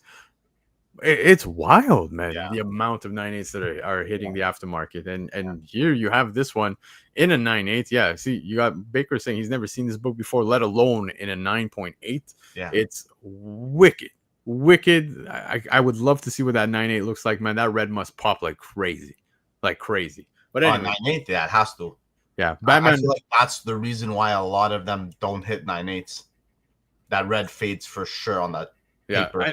And yo, I agree with Lord of Brooklyn here saying Carmen Infantino's short ears Batman style is great. It is true, man. You go look at the covers from this time, man. Like it's so good, dude. I love these covers. But the 194, something about this cover, dude. Yeah, I love it too. So wicked, so wicked. But anyway, CGC 9.8 of this one sold for $6,000. Up next, check this out, guys. So this is pretty funny because Venom Lethal Protector #1. We go back to 1993, but this is the black cover printing error, but it is a partial error. So you guys are aware, right? Obviously, this is the first solo title of Venom. CGC 9.8 selling at $2,500. So the all black in the background exists, right? That does exist. This one is not the case. As you can see, it starts to go black as of in between the N and the O in the word Venom, and then to the right-hand side, that's where it goes black. The rest of it is still red. This was the first book that started all the errors. So I guess that's the case. I don't know if that's the case, but it's interesting to see because, yes, this sold for $2,500. But the all black errors, man, like 9.8s are selling at like $9,000 or more. Crazy. You know, well, I would say around there. But look at the drop off. Now, the all blacks, when I'm looking at those on the aftermarket on eBay and CGC slabs, you get the blue label. This one got a green label. Oh shit! Right? That's crazy. What the fuck is that? I don't know, man. I guess because it's a partial defect. I guess they put it as a defect is a defect, regardless if it's partial or not, right? So I have no idea, dude. Absolutely no idea. But yeah, half black, insane. Green label. I did not expect that. Yeah, half black, half red, man. Baker sent me this, and I found it so interesting, man. I was watching, the sales and just taking a look, scrolling through it, and I'm like, this one's done more than the black one, honestly. Yeah, so I was curious. Like rarer than that one, right? I would figure. You know what I mean? But I have no idea. Very interesting. And again, $2,500 sounds like a lot of money, but it's actually significantly lower than the all black errors. Right. So no idea. Very wild. Yeah, that's wild. Yeah, but Venom Lethal Protector won the partial black cover. Actually, you can just buy the regular foil for like $100. Yeah, well, you could get it for that's what I mean.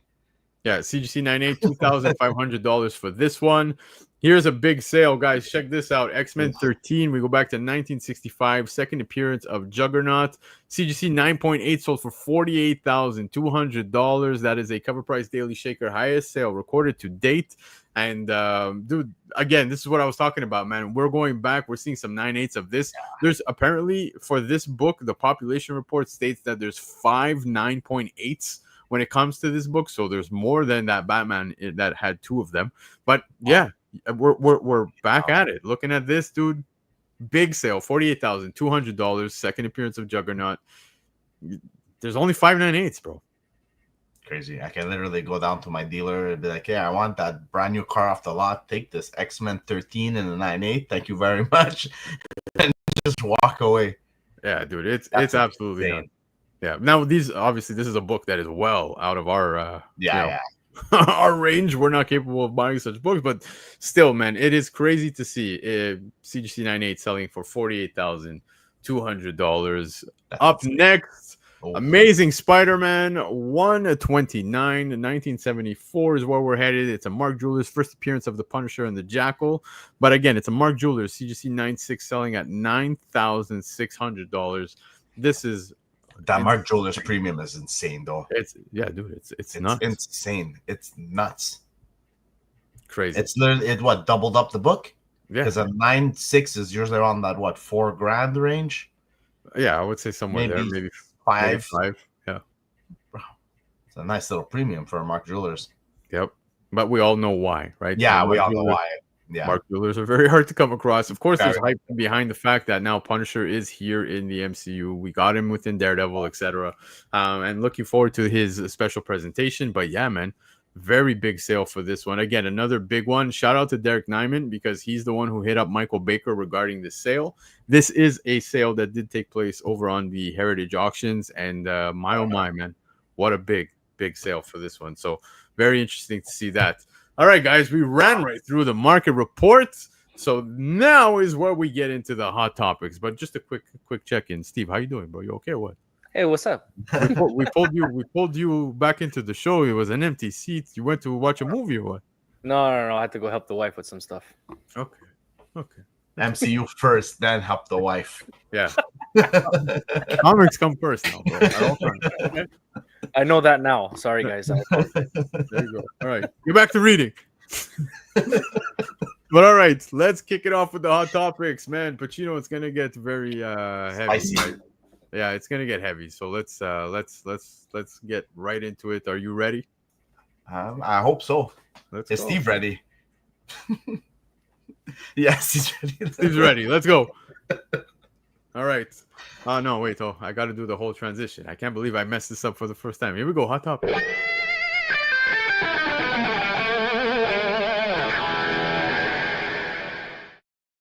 All right, now we can say it. Hot topics, guys. Of course, we all saw what happened this week. It was a very heavy week, to say the least. But before we get into any of that conversation with the Red Hood, etc., we're going to talk about a few other things. And to kick it off, Super Mario's getting a second movie, baby. And we've got Mario Galaxy is what they're... Well, we knew that it was getting a second movie, right? Oh, absolutely. I had no doubts, but I didn't expect them to go this route. Absolutely, man. So very quickly, I just wanted to put it out there because I figured you're on the show. We're two Italians, and all of the stereotypes. I feel a hyper comment coming up soon. Absolutely, but yeah, man, dude, I'm excited about this. The kids got excited about this, man. The first movie was great, but now obviously we're going beyond. It's going to be Mario Galaxy, very much like the video game. Don't forget, the egg did crack at the end of the post-credit scene. Yoshi is going to be there. That's right. Good times. Yeah, it will have Yoshi. That was the post-credit scene for the first movie. So yeah, and Nintendo's also doing those Nintendo Switch double game features. Yeah, with Galaxy and another game, and it's gonna be $100, but Canadian. But yeah, this is wonderful news as well, man. Metal Elf, congratulations, man. Gem Mint Collectibles gave away that Hulk 181 3.0, so congratulations on that win, man. I saw Gem Mint posting about that he was going to do the giveaway. He walked in a shop or something, so that's pretty cool, man. And he picked that out. So good for him. Yeah, big giveaway. But anyways, yes, Mario movie. But let's get into the fun stuff for real now. Yeah. All right, I don't know if you guys saw this. Yeah, Doom. There was an Avengers Doomsday Light show that was shown at an official Walt Disney Studios marketing event. I believe this was in Shanghai, if I'm not mistaken. But yeah, is this the first glimpses we're getting of Doom, etc.? Obviously, you could see that advertisement art to the left-hand side. If this is what he's going to look like in the MCU, dude, hell yeah. But look, that mask looks very similar to the one we saw in FF, right? Where it was like more like a chrome kind of a look, right? I guess, yeah. I mean, we don't know, right? Because it was in his hand, but I remember it being a bit more chrome than the dark style we're used to, right? To me, it looks like a Doom mask. I don't know. For me, what I'm excited about is I don't know if you saw the actual video of the light show. Did you see that? I think I saw it pop up on my feed. So the light show. Let me see if I could. Didn't they do like a bunch of images? Yeah, so it was crazy because the light show, you saw Doom doing tons of things, and what seems to be interesting is some of the stuff he was doing seems very sorcerer-like. Doom is a sorcerer. Exactly. So I'm very interested now. After seeing that, is obviously are we going to get that type of route? And it seems to be the case. 100% we're going that route. I don't even think we even question that after seeing like FF, right? No. I'm 100% sure that was the route they were going to go. Yeah, I agree with you, man. To me, this is perfection as well. This is really well done. Yeah, I really liked it, man. So I can't wait, man. It's going to feel awesome to see Doom making his way into the MCU. And sorry for Steve, because that's a bit of a spoiler for what's up and coming, bro. Yeah. But true. He's still far away from it though. He'll forget by the time he gets to these movies. Yeah, 100%. He's gonna be so confused after Kang. Oh, I can't wait. Yeah. My phone's gonna explode. I can't wait for him to get these. But anyways, this was really cool. If you guys didn't see the video, definitely check it out because it was wonderful. Yeah, Steve's gonna forget before he goes to bed. But anyways, guys, this is big news though as well. Speaking movies and stuff like that, apparently Paramount's preparing to buy Warner Brothers. I don't know if you guys saw that. So in case you did miss it, yeah, they may have a new owner. Man, Paramount is reportedly preparing to make a majority cash bid on buying Warner Brothers, and that would be interesting because now shifting over to Paramount, they would get things like DC Entertainment, you get HBO, Discovery Channel, CNN, Cartoon Network, all of that going to Paramount. That's big, man. Yeah, that's huge. You know what else Paramount shows? On my little tangent, they show Serie A soccer. They do, and I subscribed, and I realized it was only in the US, so I unsubscribed. And unless I got a VPN and stuff, you know what I mean? But so why you do illegal things? You fucking store. No, man, I do nothing. Yeah, no, I totally get it. News, they're getting a lot of good networks there. They're definitely amping up the portfolio. They're trying to go after like the big boys, right?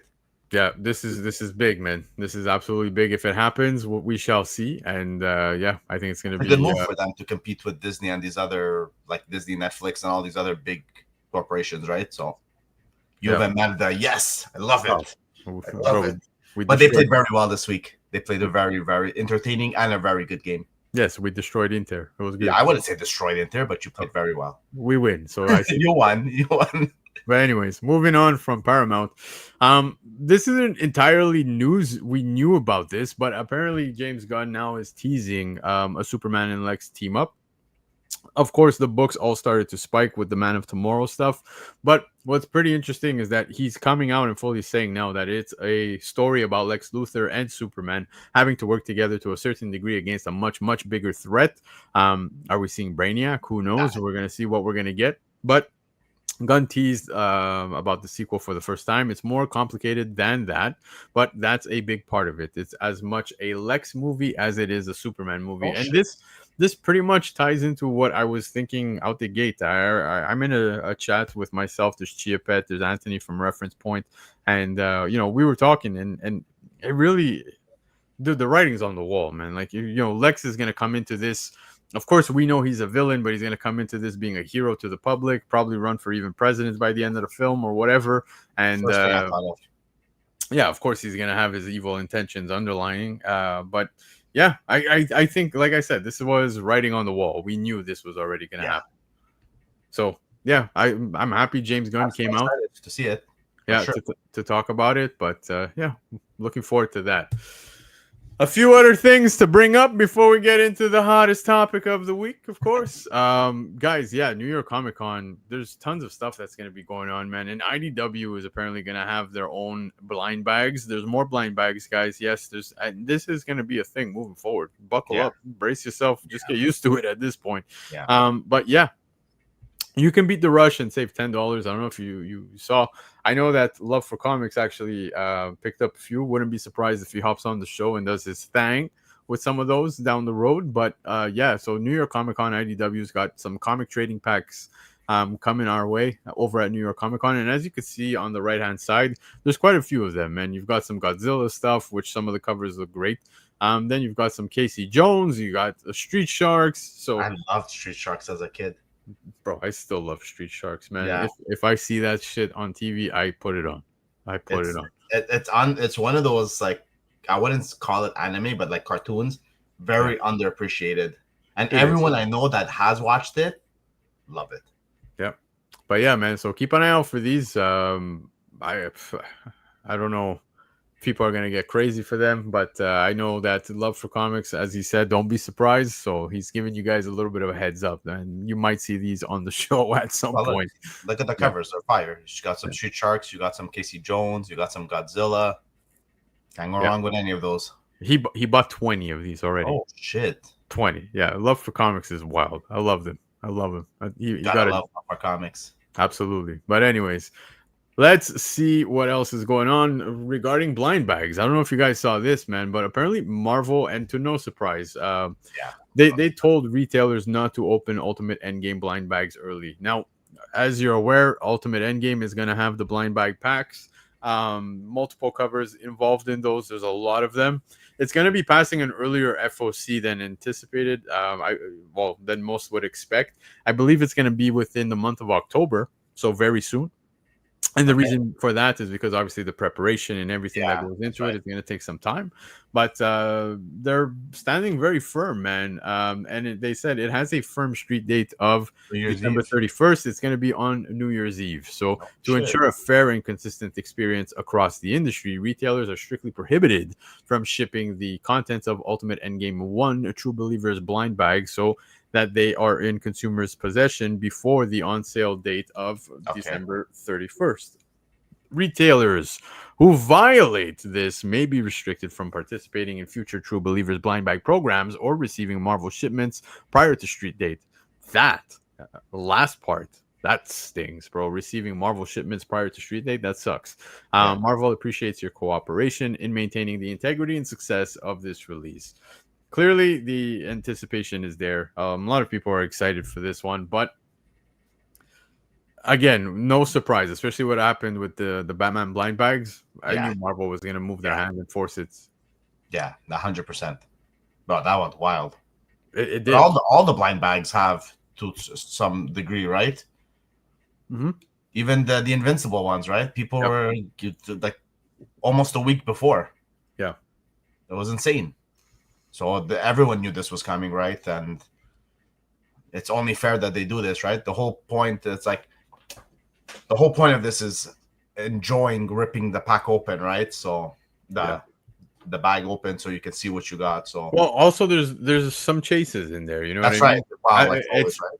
It's not like the Invincible one, not to my knowledge. I don't think there's a one of one that people are going to be chasing. But I think, you know, for blind bags, sure, they're very successful right now. Like, dude, Mark Spears fucking hit a home run, man. And you got like 90 different covers going for the blind bag. So people are obviously chasing certain covers. But besides that, I think it would be ideal if, you know, they're going to continue with this blind bag route. Keep it spicy, man. Maybe throw in, you know, like. But they should do that one. If you really want to do it, you do like one original art cover. You know what I mean? You're spiking every pack. Like you're selling out like millions of blind bags. Easy. Yeah, no, for sure. Back to Chia's point, though, there are secret covers that have not been announced for this, so that is something that is very interesting as well. But I'm okay with the blind bag stuff as long as we start to, you know, it doesn't get redundant type thing. That's it. Yeah, don't open these things early. Wink, a big wink. But all right, guys, let's get into the hottest topic within the week, man. And I just want to put it out there that I at no point, look, we're two Canadians on this panel right now. So obviously politically, we don't have any ties to anything. But what we do want to discuss is obviously the comics, the aftermarket, and the reality surrounding the stuff that has happened, right? Yeah. So as you guys are aware, Red Hood came out last week. And unfortunately, if you were anticipating or you were looking forward to reading this, it's gotten canceled. So Red Hood 1 came out, and there was the Charlie Kirk shooting that took place. Yeah. Unfortunately, people reacted in ways where, you know, no matter what side of the coin you're on for that, it came with repercussion. It is what it is. And, you had Gretchen Felker Martin, who is the writer over on Red Hood. As you can see, I put a few headlines, but it was all over the place, dude. You saw it absolutely everywhere. And what's it called? Gretchen Felker Martin came out kind of celebrating, more than celebrating. And it's a low blow. It's a very hard low blow. And for myself, DC came out and canceled it immediately after they saw the reaction, the posts by Gretchen Felker Martin. Right. And it's unfortunate, like I said, because if you were a fan or you were looking forward to this return of Red Hood, which I am, I love Red Hood. He's my favorite DC character. Yeah, but clearly, now DC had to make a move. And they did in what I think to be the right thing and say, no, 100%. that's it. We're going to cancel this because there's a lot of heat surrounding this situation. Well, when you're right now. employed by a company, whatever you say reflects to that company too, right? Absolutely. Now, again, there's many things, especially when you're working directly with the publisher, the publishing company, That's right. DC. I think, they had to make a move, whether we like it or not. Now, when you look at the other side of the coin and things happening in the real world, those are all stories that we can go on forever. But Yeah. surrounding the book, obviously, a lot of other things started to happen immediately. When this came out, and we learned that Charlie Kirk did pass away, Gretchen Felker Martin comes out on social media saying, "Thoughts and prayers, you Nazi bitch," and then afterwards says, "Hope the bullet's okay after touching Charlie Kirk," which I think is just way too far. Like, you're going way too far on this. I in my opinion, when it comes to anybody, bro, I wouldn't even say these things about my worst enemy. That's just totally who I agree. am. Like, dude, there's boundaries on things that you should say and not say. I don't even care if you're thinking it, keep it to yourself. Yeah. Don't say such things in a public setting where it's just especially if you're working in a public sector too, right? Exactly. And again, I'm speaking morally, not politically. I have no ties to anything, and nor, does it, not that it doesn't impact me, but it is something that I have, again, no political ties to. So again, I want to make sure everybody understands politically, there's no stance. It's just the reality. Now, the book suffers, DC suffers, all of this happens. That's right. Retailers, people online, people start going up in arms. People start losing their shit. And they start saying, screw this book. I don't want to deal with this anymore. I'm burning my copy. I'm cutting my copy. I'm throwing these in the trash. I'm doing all of this. But that's fair. All over social media, people started to talk about this book in that manner. So they said that they were dumping it. They didn't want to know anything about it. And DC making the cancellation.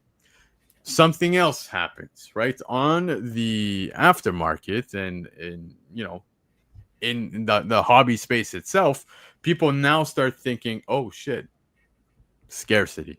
They start thinking, oh shit, now we have a potential for profits. Oh shit, FOMO kicks in. Which is not the first time, right? We see that in error printings, or they recall an issue because of something that was written, or a typo, or dark print. No, right? Exactly. And to Lefteros' point, man, back to what I was saying, like, look, there's a lot of people that stand for stuff that I don't like as well. 100%. But I don't want anybody to go through these 100%. These things. Like, the guy's gone. You know what I mean? Like, his kids are whether he has a family, whether he has kids, whether he's alone, I wouldn't want that for anybody. No, bro. Listen, anybody in general, if you do me dirty, I have absolutely no interest. I cut ties. Adios. You know what I mean? But I still wouldn't wish for them. No, exactly. But that's on a personal level. But again, there's a lot now to factor here when it comes to the aftermarket and what's going on. Because personally, guys, I think the way everybody has reacted, just in general, whether you're, celebrating or devastated, because those are the two extremes that are going on in reality right now. I think how most people are handling is kind of concerning. It's very concerning. Obviously, controversy hypes books. So if we're hyping the controversy, what's going to end up happening? Well, we're kind of hyping the book, right? 100%. When I see people on social media saying, screw this book, this is garbage. Oh, look at this seller. Oh, look at that. No. We just keep talking about the book. All you're doing is campaigning it. Technically, whether you want to or not, that's what's happening. That is the reality. That's exactly what's happening. The shops were actually refunded on this, right? So they had the capacity to, I think they had to return the books or burn the book or whatever it is, but shops were refunded for this. A lot were still selling at cover, though. Sorry? A lot were still selling at cover price. Yeah.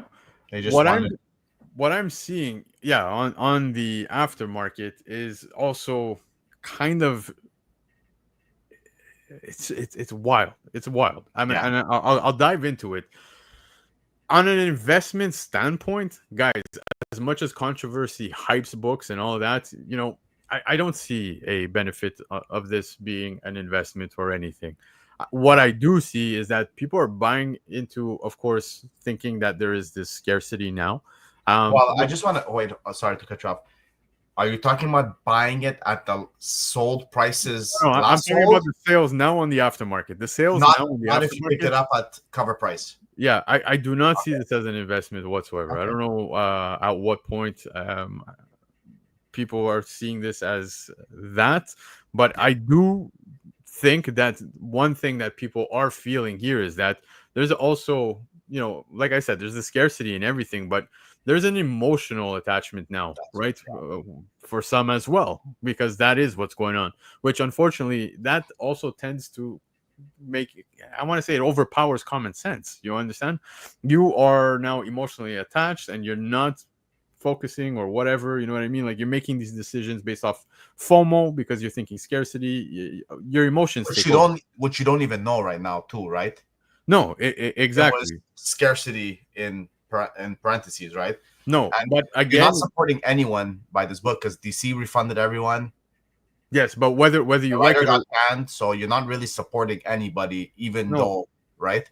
but whether you like it or not, this book now has become a part of comic history, in a sense, right? Because now look what's happened. The story's unfolded.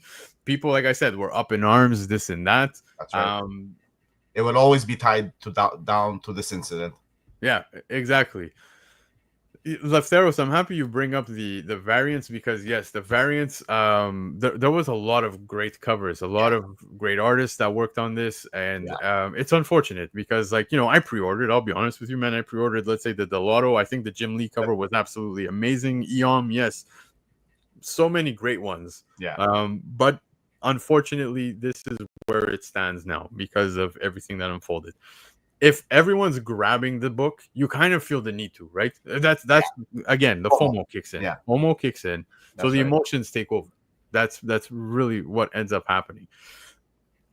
Again, as I said, it does feel like a tangible piece of history when it comes to comics now because of everything that unfolded. But the campaigning, it's terrible. all the uproar that happened on the socials, etc., there was a lot of that. Bro, I opened Instagram and I saw people posting galore. Even if you're telling people do not buy this book, you are telling them to buy that book 100%, whether you like it or not. That's what ended up happening. Yeah, because what's the average person thinking? Oh shit, they're being thrown in the garbage, they're being cut up, I'm gonna try to scoop up whatever I can, right? 100%. Because they think this is now going to be a scarce book, and they also either have the emotional attachment to it. So that is another thing that ends up happening. Yeah. Buying is one thing. Selling is another thing, right? Yeah. I think the selling part, hey man, people are trying to make a quick buck. Bro, you gotta do you, right? You're not doing anything illegal. No, you're not. You're not. It, right? But I think, from a moral standpoint, I wouldn't be able to do that. Personally, I wouldn't. But that's me. But we don't sell anything, really. No, we don't. I have a problem of hoarding, to be honest with you. But looking at that side of things as well, the selling part is another thing where I guess maybe on that note you can say, well, the guys that are doing that, well, it's kind of shitty. You know what I mean? Like, hey, if you want to say that, by all means. But some interesting stats, guys, that I want to share with you guys, and you can get this information by literally Googling and asking Google, some of this stuff is news articles. Okay. Do you know how many news articles were covering the comics cancellation? Do you know how many? There was 38 unique articles that were out there, and several mentioned increased aftermarket prices. So well, I know that alone, don't even follow comics. Exactly. So what ends up happening? What ends up happening? Yeah, people you're just adding fuel to the fire. They're seeing exactly. You're just pouring more fuel to the fire. Yeah, 100%. Social posts, man, and now we're talking public social posts. We'll look at Instagram. There was an estimated, again, this is coming straight from Google, estimated 1,000 posts, reels, and stories. So automatically, again, you're adding more to this Facebook, there was an estimated 1,500 post shares across pages and groups. A lot of them were reshares of news articles, and YouTube had an estimated 500 videos, and it was a mix of reactions, commentary, comic news channels, and shorts. Make it 501 now because here I am talking about it, right? But unfortunately, this is the reality of what ended up happening. I saw people getting really upset,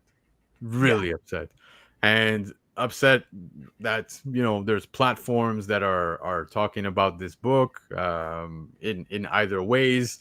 There's top 10s like Covrprice ourselves, where the top 10 shows if they're going to end up covering it, and some people are going to come out, whether it be with pitchforks or whatever, but reality is that people are buying it, and for whatever reason it's happening on the aftermarket. Some of those being some of the reasons I just said, right? Anyone of these platforms that were to hide that would only be manipulating their data, and in my opinion loses my full respect. If Key Collector would avoid this as a trending book, you lost my respect, because it's the reality. And as collectors, we obviously want to be aware, whether it's good or bad. You want the information to be truthful. That's all I want. I just want truth, bro. I want somebody like sometimes the truth hurts. You know what I mean? Sometimes it's not pretty, but the truth should be a solid straight line, and it should never waver. It should always be 100%. The information you want it to be 100% truthful. Yeah, absolutely. Now, look, like I said, I have no attachment to any of this. In a sense of, nor do I care about the writer, and whatever happened is very unfortunate. But as I guess we could say, as Canadians, politically, we don't really have any say, opinions, whatever. But the reality is that somebody passed away. Somebody got shot in front of an entire crowd, man. And there were kids in that front row. I don't know if you saw that. That was devastating, bro. To see that, I'm looking at this from a moral standpoint, nothing else, bro. I'm looking at that as, holy shit, some kids just had to witness that, and they're gonna be scarred for the rest of their lives. And as a human being, like I said, campaigning anybody's death, bro, I just think that is absolutely not okay. Bro, there was some fucked up videos, man, where those guys like singing and shit. I don't get it. I don't get it. Again, I do not care about somebody's look. You have opinions. You just told me Juve sucks, which is my soccer team. I'm not gonna come at you. You know what I mean? Like, fuck. But they do suck, so you have to accept that truth. Whatever. But my point being is to go to those extremes. Of where I'm gonna kill you over an opinion. It is just absolutely mind-boggling, especially with somebody at a level and on a working for such a company. That last comment is 100% what it is, bro. Look, people show you who they are. That's exactly said. I work for a company where we literally made it very clear across the board. Yo, when it comes time for fucking lunchtime, like, dude, I don't want to hear politics. You know what I mean? Like, yo, let's talk about other stuff. Like, we try to keep that out. I don't mind that, because if you do it in a respectable way within colleagues, it hardly ever turns out that way. But I don't listen. I don't listen to the rules ever. We're Italians. We're always yelling, right? The louder we say it, the more truthful it is, right? Or you're winning because you're louder. But I don't mind debates, because that's how you grow. But there has to be a respectable manner, right? There's no name calling, no violence, and you know what I mean, like the normal. No, absolutely. Right? Absolutely. But I'm avoiding as much as possible to talk about the actual incident, because what I'm really focusing on is the book itself. Because if we're going to talk about all that stuff, I'll go deep. I'll go very deep, because I do not think that what I've seen online is okay. Celebrating anybody's death is absolutely wild. It's not okay. In my opinion, it's completely wrong. I won't speak politically, but like I said, I'm going to keep it moral. Yeah. We're better than this as human beings, in my opinion. And I hope we can move past this book once this now is going to be done, because we need to legit reflect for a minute, because I think we stand too divided, and we're extremely cold as humans. I don't know what happened. We are always stronger together, if anything, in anything. And I don't agree with what I'm seeing online when it comes to the celebrations. I don't. When it comes to the Red Hood book, I think DC did the right thing. I think they did the right thing 100%. Because they have obviously they had to do some sort of statement to put out the fire. So what, like any like you have to look at it from DC's standpoint. Any reason to keep this writer on was a bad look. Regardless of anything, whether they tried to manipulate it to try to make it look, it was a bad move all along. So they did it very fast. I think it was the same night they canned her, right? So it's. But guys, like I said, a lot of these points that I brought up, I'm speaking based on facts, because what is driving people to the aftermarket now is a lot of the things I said. That's right. People are thinking now of the scarcity. Yeah. There's so much coverage of this shit that it is now getting people to hit FOMO. You know what I mean? And they feel like they've got to flock to the aftermarket, pay a premium or whatever. This book would not even be in conversation if this did not happen. Yeah, that is the reality. Nobody gave a fuck about Red Hood. Yeah. I'm happy to see Red Hood back. I know there's people, Red Hood fans, that are happy to see that. But had this not happened, this would not be the discussion. So now all these fucking lists, whether it be, like I said, Kiko, Covrprice, etc., the reality is that this book is now selling. People have an emotional attachment to it, or whatever it is that they have, they feel the need to pick this up, and it is all stemmed from this. Now, 100%. when you look at, let's say, Covrprice top 10, guys, I'm gonna be honest with you. I speak very openly with everybody at Covrprice. Do not be surprised if this book is on the top 10 multiple times, because there's multiple good covers, of course, but people are flocking out to pick up anything they can at this point, right? So that's what's happening. So the reality is, this is where we stand now. The aftermarket now has exploded because of this. Yeah. I don't want anybody to dodge it, because it is the reality. I don't want people manipulating their spade. Yeah, exactly. It is what it is. But like I said, this book would not even be in 100%. The conversation 100%. In a top 10. Maybe the Jim Lee would be up there in number 10 or a runner-up, but by no means does this book. I still find that hard to believe. Yeah, I do not see this worthy of anywhere that it is at in the aftermarket. We are going to see this probably all week for the next week. I know, because I've spoken with Matt directly as well from Covrprice. Okay. He's mind blown on the amount of demand for this book on the aftermarket. This book has exploded, it's surpassed numbers that are astounding when it comes to the amount of traction, the amount of money that people are paying for this. Yeah. I think myself that this is not an ideal investment whatsoever. No. Again, we spoke earlier in the show about Amazing Spider-Man 36, did we not? That had a huge moment in history, that we got a story through the eyes of Spider-Man. And you know what I mean? Like there's way more to that than there is to this. This cancellation being a driving force, this person celebrating a death, which I will never accept. I don't give a shit who it is, bro. Yeah. It could be my worst enemy. Yeah. I do not wish death on anybody. I will never celebrate somebody's death. Somebody just lost their kid. Somebody just lost their dad. Somebody just lost their mom. Whatever it is. Yeah. This is too extreme for me. So DC, kudos to you. You did the right thing. As I said, the division, guys, it is absolutely mind-blowing to see the division. I say this all the time. Bro, for me, unity is key. Together we stand way stronger than we are divided. If you guys want to stand divided, so be it. But for me, that is just way too extreme. It's like you said, right? Being good is the new punk rock, right?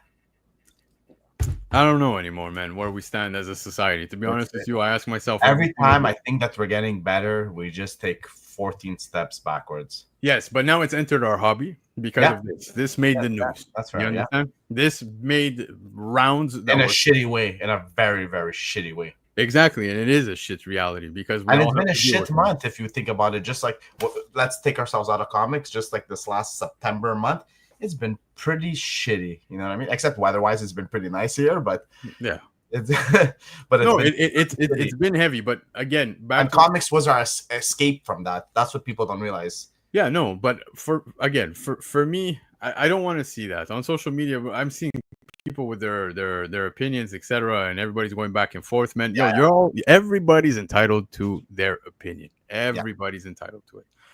But what I'm seeing on the aftermarket around this book, man, it concerns me because, as I said, the actual facts are what I said, man. Whether it be the emotional attachment again, or people seeing scarcity, potential to make a coin, which I don't think is going to last much longer. I think this is going to, hopefully, we're going to get out of this as soon as possible. Because realistically, guys, as I said, had none of this even unfolded, nobody would be talking about this book. I know people who felt dirty owning this book, and they pre-ordered this book, and now they have it in their collection. Like, fuck that. I don't want this in my collection after what I saw. They'll throw it out. Once you've paid for it, you can do, this is my opinion, obviously, you can do whatever the fuck you want with it, right? You want to rip it, you want to sell it, you want to run it over with your car. You know what I mean? It's a free market once you bought it. It's my book now, right? So why tell other people what to do with their possessions, right? Yeah. I'm gonna come to your house and tell you, oh yeah, I think you should move your couch over here, and you know what I mean? It's when did we lose this sense of entitlement? Absolutely. Now I'm going to shift it over to the chat because I saw a lot of you commenting some amazing things, man. Honestly, I'll be honest. I agree with you, man. It is people trying to make a quick buck off of this situation, and you know what, dude, if people want to do that, so be it. I control my collection. I control my wallet. I know I won't bite. You understand? Like, I have absolutely no interest in this. People who have an interest, I again put emphasis on what I was saying earlier. I strongly believe it is due to many of the points that I said, whether it be emotional, etc. But I don't care what you thought about the guy, and I don't care what you guys think about the writer, Gretchen, whatever. The only thing I know as a fact when it comes to my morals, bro, is celebrating anybody's death out like that in publicly is just a no, bro. It's absolutely no. See, that's the thing. Like, if we're shooting the shit like behind closed doors, like I can see, like, or thinking it, right? You're entitled to whatever it is. But like, if you're in the open realm where like you're a comic book writer, or you're in like the public domain, like, you can't go around saying shit like this. You know what I mean? You just can't. You have to nip it in the butt. You know, guys, it's very sad to see. For me, it's look, I'm not gonna get into the political side of this, like I said, but it is one step way too far, and I'm gonna say even more than one step way too far. I don't know. Maybe there's other things, people coming out with fucking conspiracy theories, etc. I have no idea. We don't know any of the facts up until what we've been given up until now. And even at that, I always question it. Yeah. I say this 1,000 times, and I will continue to say it over and over. And I will instill this in my kids at all times. Have conversations. Opinions are okay. It is okay. If I was surrounded by everybody who agrees with me at all times, I would never learn. Right? So 100% sure. None of this shit is necessary by any means. Any means.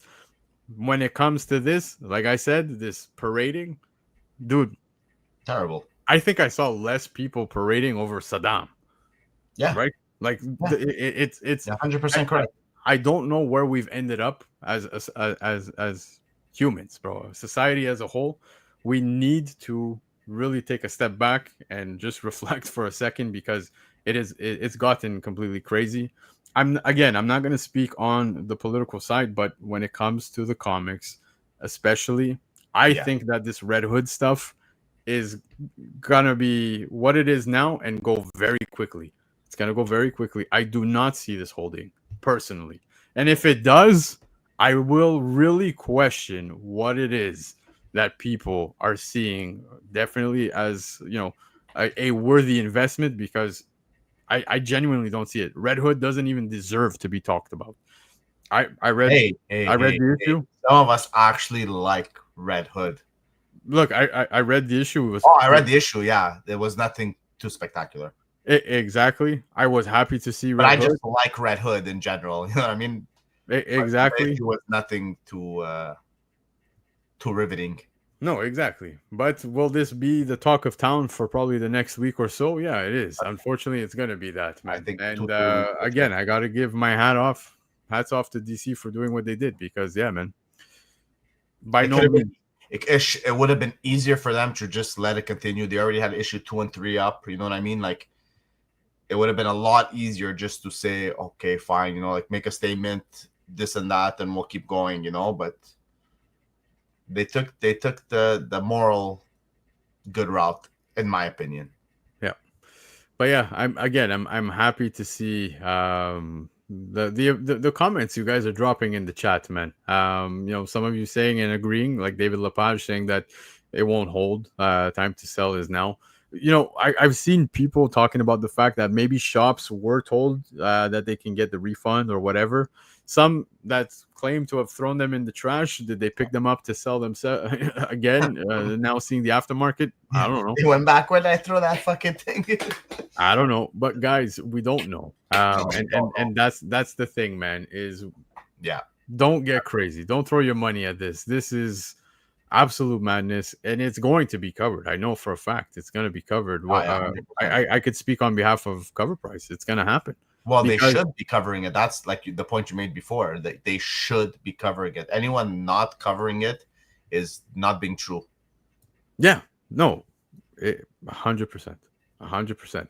It is the reality that we live in right now, especially as of this week. The book got a lot of attention, and it's undeserving, in my opinion. Very undeserving. Um, I'm happy. I never want to have That's anything to that's a do with. funny comment. Wonder what an SSCGC 9.8 will go for. You think the the writer would actually sign this book if it ever showed up? Yeah, That would be pretty fucking funny I have no in idea. a dark humor kind of way. Yeah. So again, Mark, I'm not saying anything when it, like I said, when it comes to all of this stuff, I have no involvement. Same. I have no say. You know what I mean? What I'm just focusing on is the comic side, and Yeah, the celebrating of anybody's passing. 100% wrong. I just No. I don't agree with that. I don't agree with that, and I don't agree with what's happening on the aftermarket surrounding this book. Again, I know that we saw a lot of posts, the coverage, as I gave you guys the information, the data on just by googling what it is that's going on when it comes to that. Instagram posts over 1,000. You got Facebook posts over 1,500 that share across the reshares, etc. News articles, YouTube videos being like at 500 of people talking about this. I guess 501 as of tonight.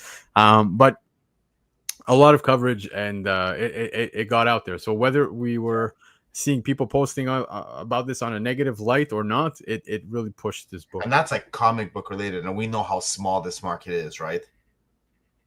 Yeah. And you're talking about like over 1,000 posts, right? So it's like you get the gist of it, right? So Yeah. If I see this on charts in the next, like in 3 weeks from now, I'm gonna be scratching my head. Know that I'm gonna be scratching my head. on the top 10 list, if it's still going to be on the top 10 list, is what you're trying to. Yeah. I'd be surprised as well. In 3 weeks from now, I'd be surprised. Yeah. Absolutely. I have so much I could say, but I really just wanted to focus on the book, man. Nothing. No, but that's the right thing, right? We're not looking at the political part of each side. We're just looking strictly at that Red Hood issue number 1. Exactly. So, guys, again, take the information I gave you surrounding that book and make of it what you will. As I said, I don't think it deserves to be where it's at. At no point had this not happened would people be talking about Red Hood whatsoever. And to see it now filling up our feeds, all we're doing is feeding the machine, bro. We're just adding more gas to that tank, and who knows. So this is the only time I'm going to speak about it. If it is on the top 10 tomorrow night, that'll probably be the last time that I speak about it, or any other time, of course. If it's making the list, we've got no choice but to cover it because you're buying. And that's what we do. We report what is selling on the aftermarket. I think it's fair to sign off like that. What do you think? That's proper signed off. There you go. PACINO, that was the show. Thank you so much. I had a blast with you. As always. Is Steve doing okay? Steve, you good? Oh, he's there. He's waiting, man. He's waiting. He could have read so many books. Nah, What are you doing? paying attention, learning. I love it. Learning. You know what? Let's sign off all together, man. Steve, honestly, thank you for doing this, man. Like I said, it's fun to have you come here and just talk comics, man. Jumping into the hobby. I'm excited to see where you go from here, man. Do you have any idea what you're thinking of reading next? I did send you Do a Powerbomb. That's what I'm going on next. Especially You're a wrestling fan, too? I'm a huge wrestling fan. So Oh shit! Okay, I thought you were gonna give him Ultimate Spidey. When I in due was time. hold on. When I was in the band and you guys wanted to jam on Monday nights, and I would tell you, no, bro, I gotta watch Monday Night Raw.